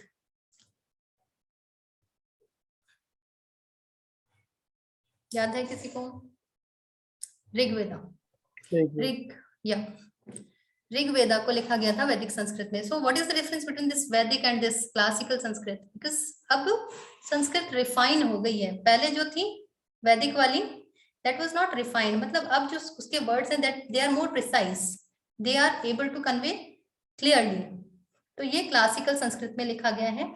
It deals with metaphysics. Metaphysics क्या होता है? Metaphysics, we are living in a meta world. Metaphysics is the relationship between man and god, भगवान और इंसान। पहला वाला क्या था? किसके बीच में था relation? Nature and Man man. and nature.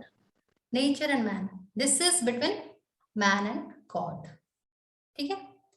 और इसमें ये जो उपनिषद है ना, ये बोलते हैं कि हमें ये जो सेक्रीफाइसेस हैं ये सब हमें नहीं पसंद। उपनिषद में ये लिखा हुआ है, they want non violence and peace, ये इसमें बताया गया है।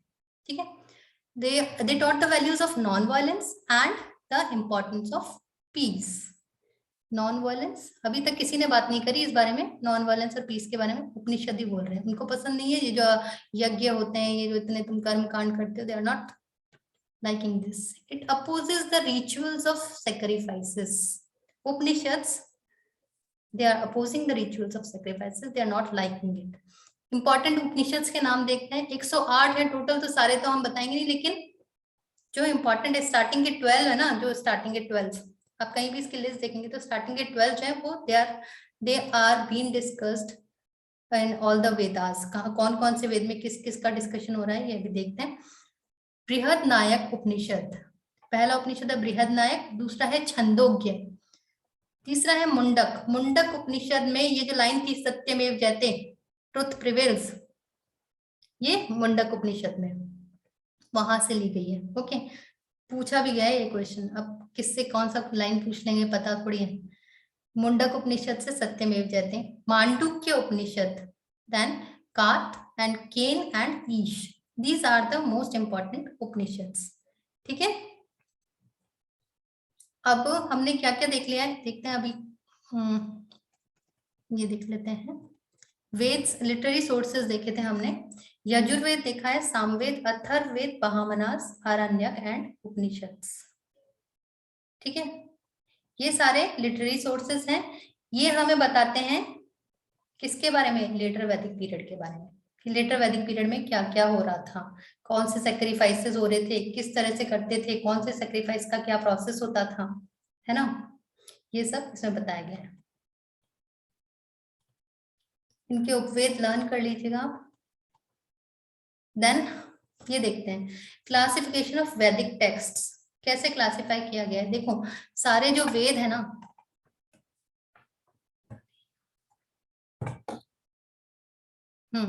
सारे वेद हैं। संहिता क्या होता है? संहिता वर्ड सुना है किसी ने? संहिता मीन्स कलेक्शन, संहिता का मतलब होता है कलेक्शन। तो हर एक वेद किसके कलेक्शन कहाँ है? उसकी संहिता में है। तो ऋग्वेद का ऋग्वेद संहिता में, समवेद का समवेद संहिता में, यजुर्वेद का यजुर्वेद की संहिता में, और अर्थवेद का अर्थवेद संहिता में। ठीक है, ये तो यहाँ से क्लियर हो जाएगा। ये ऋग्वेद संहिता। अब इनमें कौन कौन से, ऋग्वेद में कौन से बहामनास का वर्णन किया गया है? ऋग्वेद में ऐत्रेय बहामना के बारे में बताया गया है। और कौन से अरण्यक? ऐत्रेय अरण्यक, 7 तरह के बताए थे, उनमें से एक ऐत्रेय था। ठीक है, और ऐत्रेय उपनिषद, इनके सबके नाम देखेंगे आप तो इनके नामों में ये सारे नाम आएंगे। ठीक है, अलग अलग है, अलग अलग भी है, किसी किसी के सेम भी है। जैसे ऋग्वेद है, ऋग्वेद में तीनों सेम है। अब सामवेद के देखेंगे, सामवेद का साम संहिता, इसके बहामनास दे रखे हैं, अरण्यका दे रखे हैं, इसका उपनिषद छांदोग्य है। छांदोग्य उपनिषद किसके बारे में, किस वाले वेद में आता है? सामवेद में।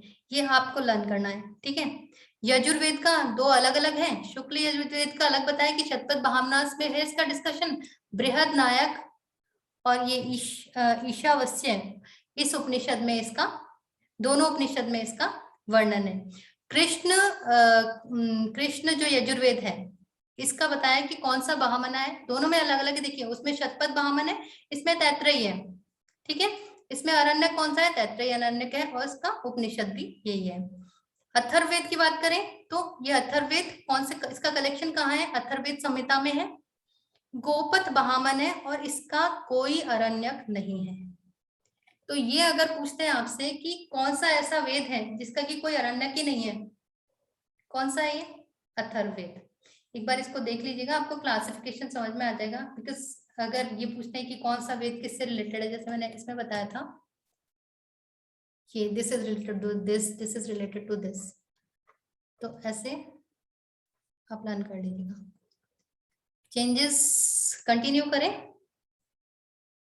क्या चेंजेस हुए थे अर्ली से लेटर में? कंटिन्यू करना है? आवाज तो नहीं आ रही है किसी की? Yes, ma'am. Yes. Okay, let's continue. Changes from early वैदिक टू लेटर वैदिक, क्या क्या चेंजेस आए थे? देखिए, हमने जो स्टार्टिंग में पढ़ा था इनके बारे में, तो हमने 5 एस्पेक्ट्स में पढ़ा था, तो हम चेंजेस भी उन्हीं 5 एस्पेक्ट्स में पढ़ लेंगे। ज्योग्राफिकल चेंजेस क्या है, इकोनॉमिक चेंजेस क्या है, पॉलिटिकल चेंजेस क्या है, रिलीजन और फेथ में क्या चेंजेस आए, पहले क्या होता था अब क्या होता है, सोसाइटी में क्या चेंजेस आए। ठीक है, ये अभी पढ़ेंगे हम। सबसे पहले देख लेते हैं ज्योग्राफिकल। ज्योग्राफिकल में देखिए, पहले तो ज्योग्राफिकल मतलब पहले कहाँ रहते थे, अब कहाँ रहने लग गए।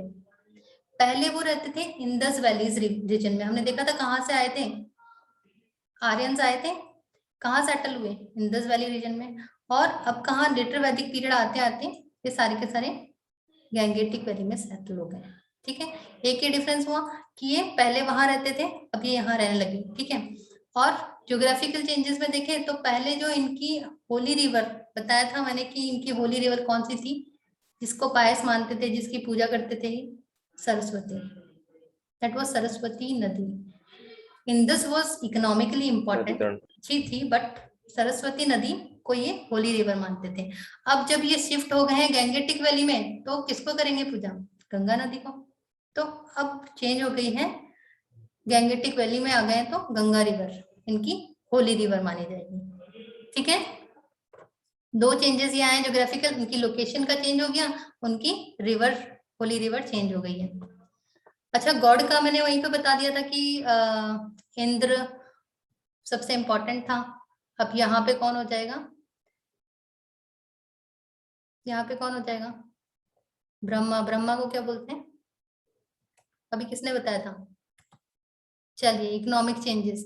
इकोनॉमिक चेंजेस क्या हुए कि डोमेस्टिकेशन पहले था, बहुत इंपॉर्टेंट, यही था उनका सोर्स, है ना।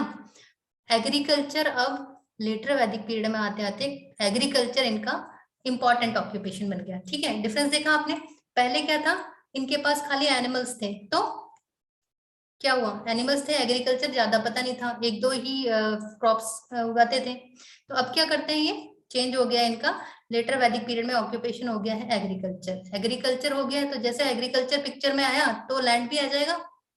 लैंड क्यों आएगा, क्योंकि फर्टाइल लैंड चाहिए एग्रीकल्चर के लिए। लैंड पिक्चर में आते ही तो गड़बड़ हो जाएगी, क्या हो जाएगा, सबको लैंड चाहिए। ठीक है, फिर बनने लगेंगे ग्रुप्स, फिर होने लगेगी वार्स, फिर जनपदास बनेंगे। देखिए, यहीं से बेस स्टार्ट हुआ है, बिकॉज एग्रीकल्चर आया है तो लैंड आई है, लैंड आया है तो लैंड पे कब्जा होने लगेगा, ये मेरी लैंड है, ये फर्टाइल ज्यादा है, ये मैं लूंगा, इस तरह से। इसी तरह से जनपद बनने लगेंगे, जनपद बनेंगे, फिर महाजनपद बनेंगे। ठीक है, ये हम आगे पढ़ेंगे राइज ऑफ महाजनपदास में। तो अभी हम ये देख रहे हैं कि यहाँ पे पहले डोमेस्टिकेशन था, अब एग्रीकल्चर मेन ऑक्यूपेशन बन गया। अब ऋग वैदिक पीरियड में खाली यव का ही डिस्क्रिप्शन था। लेटर वैदिक पीरियड में बहुत सारी wheat, rice, barley, sesame, pulses, mustard, सारे के सारे उनके एविडेंसेस मिले। प्लोइंग के भी एविडेंसेस मिले, मतलब प्लोस मिले वहां पे कि खेती को हल जोतने के लिए, खेती जो करने के लिए हल के जो एविडेंसेस थे वो मिले, कहीं टूटे हुए, कहीं आयरन के बने हुए, कहीं लकड़ी के बने हुए, बट एविडेंसेस मिले थे। ठीक है, तो ये क्लियर हो गया, ये प्रूव हो गया कि हाँ भाई, खेती तो होती थी, वही उनके लिए सब कुछ था, खेती थी, फिर लैंड हुआ।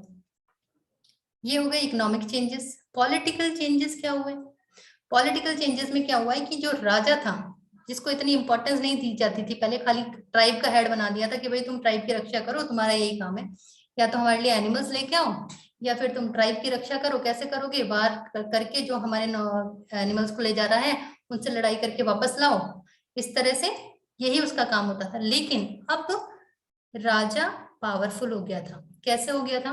बिकॉज अब राजा के पास वेपन्स बनने लगे थे, आयरन आ गया था पिक्चर में, वेपन्स बनने लग गए थे, वेपन्स बनने लग गए, एग्रीकल्चर भी हो गया, एग्रीकल्चर हो गया, लैंड पिक्चर में आ गया, लैंड पिक्चर में आ गया तो क्या हुआ? खेती होगी, खेती होगी तो वो बोलेगा भाई अब ज्यादा हमारे पास कॉन्फ्लिक्ट्स होंगे, ट्राइब्स बनेंगी, ज्यादा से ज्यादा कॉन्फ्लिक्ट्स होंगे तो वार्स होंगे तो भाई हमें फिर कुछ आर्मी चाहिए, पैसा चाहिए, तो वो टैक्सेस लेना शुरू करेगा। समझ में आ रही है बात? रिलेट करिए, देखिए चीजों को एक दूसरे से रिलेट करिए, अदरवाइज नहीं समझ में आएगा। ये बात समझ में आई है? राजा कैसे पावरफुल हुआ है? आयरन के इन्वेंशन से, खेती से, लैंड से। उसको अब चाहिए टैक्स। पहले क्या था? बाली था। बाली क्या था? वॉलेंटरली लोग दे देते थे कि हम राजा को खुशी से दे रहे हैं अपनी, क्योंकि वो हमारी रक्षा कर रहा है इसलिए हम दे रहे हैं। बट अब इसके पास वेपन्स हैं, थ्रेटन कर सकता है। तो ये क्या करता था? अब फोर्सफुली लोगों से लिया जाता था इन the form of tax. Tax की फॉर्म में बाली भाग। आप जितना भी ग्रो कर रहे हो उसका कुछ भाग दो, उसका कुछ पोर्शन दो, 1/4 दो, 1/5 दो, 1/6 दो, लेकिन दो, जरूरी है, कंपल्सरी है। फिक्स होता था ये कि हम इतना होगा लगान। ठीक है? तो इस तरह से राजा पावरफुल बना। रिसोर्सेज आए, पावर आई और रिसोर्सेज आए। मतलब दिस इज लाइक एक दूसरे को कॉम्प्लीमेंट्री है ये। जब रिसोर्सेज ज्यादा आएंगी तो पावर्स आ जाएंगी, पावर्स आएंगी तो फिर रिसोर्सेज आ जाएंगे। ठीक है? वेपन्स यूज होने लगे, आयरन के वेपन्स यूज होने लग गए, पहले नहीं थे। टैक्स ज्यादा से ज्यादा कलेक्ट होने लग गया। ठीक है? टैक्स कलेक्ट करने लग गया, पहले टैक्स नहीं था, people were giving voluntarily. Bhaga was collected in addition to bali. अब बाली भी वॉलंटरी नहीं रहा, बाली और भाग दोनों क्या बन गए? टैक्स बन गए। ठीक है? असेंबलीज लाइक सभा एंड समितिज बिकेम पावरलेस। क्यों पावरलेस हो गई है? बिकॉज अब राजा को इतनी जनता की इंटरवेंशन ही नहीं चाहिए। अब डिसीजंस लेने लग गया राजा, राजा के पास आ गई पावर्स। अब समिति और सभा दोनों की इतनी इंपॉर्टेंस नहीं रही थी, तो से एग्जिस्ट करती थी ये, बट दे बिकेम पावरलेस। और विद्धत तो खत्म ही हो गई, ओल्डेस्ट थी असेंबली, खत्म हो गई। तो यहाँ पे एक फिर से फीमेल का जो वो था पार्टिसिपेशन, वो वाली चीज खत्म हो गई। ठीक है? विद्धत भी खत्म। अब जनपदास और टेरिटोरियल किंगडम्स इमर्ज्ड। कैसे आए टेरिटोरियल किंगडम्स? क्योंकि एग्रीकल्चर पिक्चर में आ गया, एग्रीकल्चर पिक्चर में आ गया तो लैंड पिक्चर में आ गया, लैंड पिक्चर में आ गया तो फिर कॉन्फ्लिक्ट्स होंगे, कॉन्फ्लिक्ट्स होंगे तो वारों की वार होगी, तो फिर क्या होगा? फिर तो जनपद बनेंगे सब, मैं अपना जनपद अलग, सब अपने अपने लिए लड़ेंगे। ठीक है? यहां तक किसी को कुछ प्रॉब्लम है पॉलिटिकल चेंजेस में? देखिए काफी बड़े पॉलिटिकल चेंजेस आए हैं, बिकॉज पहले से बिल्कुल डिफरेंट हो गया है यहाँ पे। किसी को कोई प्रॉब्लम है? राजन कैसे पावरफुल बना इसमें? आगे चले? No, ma'am. ठीक है। रिलीजियस चेंजेस क्या है? अब देखिए रिलीजियस चेंजेस में एक चीज तो सेम रही, मैंने आपको बताया था कि पहले भी कोई टेम्पल्स नहीं थे, पहले भी कोई आइडल्स नहीं थे। ठीक है? तो ये the concept of god was same, god का कंसेप्ट तो सेम ही रहा, no temples, no idol worship. But पहले क्या थे? इंद्र और Agni were their most revered gods. सबसे ज्यादा इंद्र और अग्नि की पूजा करते थे। लेकिन अब Prajapati and Vishnu they came into picture. अब विष्णु भगवान और प्रजापति को ये ज्यादा पूजा करने लगे, यज्ञ होते थे। ये दिस इज रिलेटेड टू आगे जो भी ये जो यज्ञ कर रहे हैं, सेक्रीफाइसेस कर रहे हैं, उससे रिलेटेड है कि अब इंद्र और अग्नि की इतनी इंपॉर्टेंस नहीं रही जितनी प्रजापति और विष्णु की हुई। ठीक है? They are performing the rituals of yajna and sacrifices. देखिए यज्ञ, बहुत सारे यज्ञ करते थे। मतलब अब क्या होता था? राजा राजगद्दी पे बैठेगा तो यज्ञ हो गया, बेटा हुआ तो यज्ञ हो गया, नया राजा बना तो यज्ञ हो गया, बेटे का अन्नप्राशन हो रहा है। मतलब हर चीज में खूब सारे यज्ञ हो रहे हैं, और भी कई कई रिचुअल्स हो रहे हैं, पूजाएं हो रही हैं। तो ये this was like became manifold बन गया, बहुत ज्यादा होने लग गया। तो सेक्रीफाइसेस भी होने लग गए बहुत ज्यादा, यज्ञ करते थे फिर सेक्रीफाइस कर देते थे। किसका, अगर किसका, ये जो होते थे एनिमल्स होते थे, जैसे अश्वमेध यज्ञ आपने सुना होगा, अश्वमेध यज्ञ, को बताएगा क्या होता था अश्वमेध यज्ञ में, क्यों होता था, क्या होता था? ये तो देखा होगा आप लोगों ने, रामायण देखते थे। मैम टेरिटरी बढ़ाने के लिए, मतलब क्या होता था, टेरिटरी आगे प्रोसेस क्या था? जीत की। मैम एक घोड़ा आगे, मतलब जो बेसिक घोड़ा होता था और बाकी के साथ सेना, और फिर जो उनसे चैलेंज करेगा उनको उससे लड़के, फिर मतलब ऐसे टेरिटरी को बढ़ाने के लिए वो करते थे। टू डीमार्केट देयर बाउंड्रीज, अपनी बाउंड्रीज डीमार्केट करने के लिए, अपनी बताने के लिए भैया यहाँ तक का राज्य मेरा हो गया, अब कोई कुछ नहीं कर सकता, मेरा घोड़ा निकल गया यहाँ से। क्या होता था, राजा एक घोड़ा भेजता था और प्लस उसके साथ सेना भेजता था थोड़ी, ठीक है, ऑलमोस्ट 400 पीपल थे। राजा उसको भेजता था घोड़े को, और उसपे उसके गले में पट्टा लगा हुआ था, दिस इज अश्वमेध यज्ञ का घोड़ा, और ये इस राजा का है, जिसने रोका उसकी तो खैर नहीं, ऐसा था। तो क्या होता था, वो घोड़ा चलता था 1 साल तक, for 1 year, this process for 1 year. तो 1 साल तक वो जितना कवर कर लेता था, किसी ने बीच में रोक दिया तो वार हो गई, किसी ने बीच में रोक दिया ये तब वार हो गई, प्लस किसी और का घोड़ा भी आ रहा, कोई और राजा कर रहा है, मैं भी कर रहा हूँ, दोनों के घोड़े आ गए, वो बोल रहा है मेरा पास हो गया, वो बोल रहा है मेरी वार हो गई, ठीक है। इस तरह से अश्वमेध यज्ञ होता था। अगर घोड़ा जीत के आ गया, मतलब उसने इतना कर लिया, इतना बाउंड्री क्रॉस कर लिया, तो वो घोड़ा वापस आता था, फिर यज्ञ होता था, घोड़ा बलि हो जाती थी, उसकी सेक्रीफाइस हो जाता था, ठीक है। तो यज्ञ बहुत ज्यादा पिक्चर में आ रहे थे। राजसूय यज्ञ होता था। राजसूय यज्ञ क्या होता था, जब थ्रोन पे बैठता था, तो ओथ सेरेमनी जो होती है, जब राजा बनता था, ये आपने मूवीज में देखा होगा कि भाई राजा बन रहा है तो पूरी सेना, वो मतलब पूरे प्रजा आ रखी है, यहाँ पे इकट्ठे हो रहे हैं, सब गाजे बाजे हाथी पे बैठ के आ रहे हैं, राजा को अभिषेक हो रहा है। तो उस टाइम भी राजसूय यज्ञ होता था। राजसूय यज्ञ for oath ceremony, that crowning ceremony, वो जो राजा को बिठाते थे पद पे, वो सेरेमनी के टाइम भी यज्ञ होता था, ठीक है। एक और हो गया यज्ञ वाजपेयी यज्ञ, इसमें घोड़े दौड़ाते थे अपने अपने, जिसका आगे निकल गया, रेस टाइप्स था, ठीक है। तो इस तरह से काफी सारे यज्ञ पिक्चर में आएगी, बहुत यज्ञ हो रहे हैं भाई। और सेकंड थिंग, संस्कार। हर एक इंसान जो भी पैदा हो रहा है, पैदा होने से मरने तक 16 संस्कार होते थे। 16 संस्कार कौन कौन से? जब स्टार्टिंग कहाँ से होती थी? गर्भ धारण संस्कार से। जब वो पैदा हो रहा है, मतलब पैदा होने से पहले से भी हो जाता था कि वो पैदा होगा उससे पहले एक वो होता था, जैसे अभी वो ब्राइडल शावर नहीं होता है, उस तरह, वो ब्राइडल नहीं, मदर जो बनती है उसका जो होता है बेबी शावर, उस तरह से भी होता था। तो गर्भ धारण संस्कार, नामकरण, उपनयन और चूड़ा संस्कार, इस तरह से बहुत सारे, और लास्ट में जाके खत्म अंतिम संस्कार, है ना। इस तरह से 16 संस्कार होते थे। अब ये संस्कार और ये करता कौन था? Who was the person doing this? This Brahmins, ठीक है। कौन कर रहा है? पंडित कर रहा है। एक घर में देखिए, एक घर में 16 संस्कार हो रहे हैं एक आदमी के, कितने लोग हैं? उस तरह से ये मैनीफोल्ड हो जाएगा, कितने सारे ब्राह्मण्स को कितना बढ़िया काम मिल गया, है ना। तो ये जो चीज है, इस चीज को बहुत ज्यादा देखा गया है इसमें। तो इसी तरह से इसमें जो आगे जो जनपद बनेंगे उसमें यही बताएंगे कि ये चीजें कैसे आगे डेवलप हुई, इसमें क्या क्या चेंजेस आए।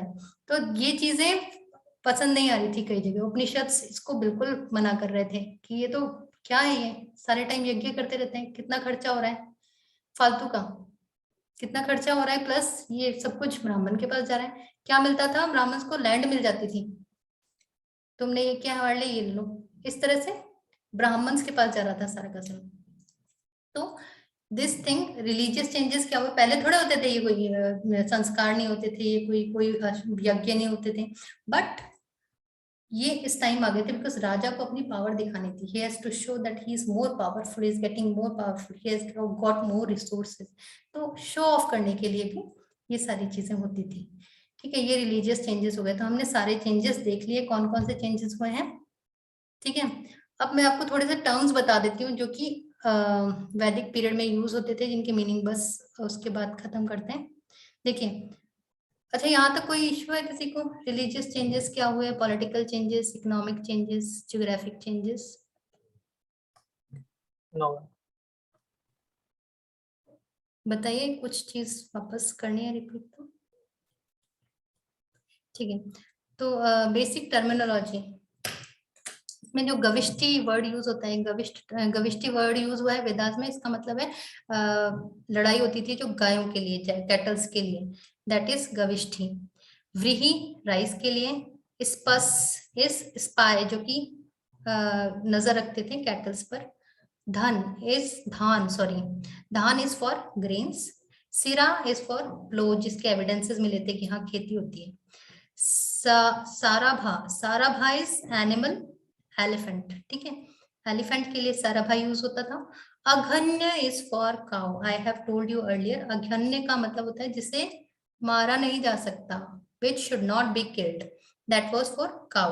ये टर्म्स मैं इसलिए बता रही हूँ बिकॉज कभी कभी ना ये टर्म्स आ जाती हैं और आपको पता नहीं चलता कि इसका मतलब क्या है। मतलब जिस ऐसा भी हो सकता है जैसे यहाँ ये लिखी है, यहाँ ये लिखी है, कि किसका क्या मीनिंग है, आप मैच कर लो भाई। पता ही नहीं है तो कैसे करेंगे, एक भी आपको याद रह गई इसमें से तो आप उसके अकॉर्डिंग कर सकते हैं, ठीक है। गौरा बफेलो को बोलते थे। अमाजू मैंने अभी बताया था आपको, अमाजू किसको बोलते थे? अमाजू वो लेडी जो कि अनमैरिड रह सकती थी और कोई किसी को कोई इश्यू नहीं, सही है। Ayaz word is use for metal. Ayaz early period तक यूज किया जा रहा था। लेटर वैदिक पीरियड में क्या यूज किया हमने? लोह अयास। समझ में आ रहा है? लोह अयास मतलब इन्वेंट हो गया लोहा। लोहा मीन्स आयरन, आयरन का इन्वेंशन, आयरन एज, ठीक है। Yava is for barley. Vishakha is for medicine man. कौन होता है ये? वैद्य, ठीक है। Duhitri is daughter. Gomat is rich people, जो पॉश लोग होते थे, they were known as Gomat. ये सब देखिए, गोमत, गोधूम, ये सब के सब किससे आ रहे हैं? गौ से। ये सब गौ से बने हुए हैं, गाय के उससे लिए हुए हैं, ठीक है। गोधूम इज ग्रेन और व्हीट मैंने अभी बताया था आपको, ठीक है। Goghna is guest. Gomat is rich people. गोधुली सुना है?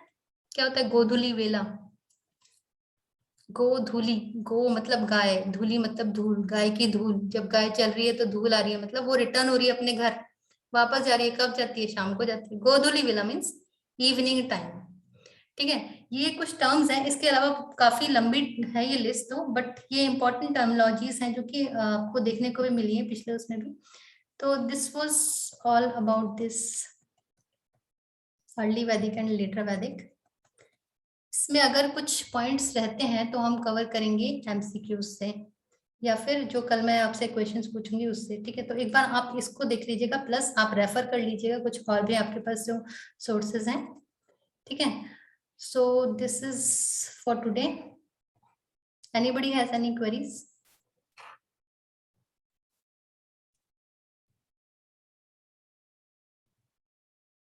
क्या? Tell me. किसी को कुछ पूछना है इसमें? Okay. So I think we should leave the class now. Okay. Thank you. Thank you, ma'am. Thank you, ma'am. Thank you, everybody.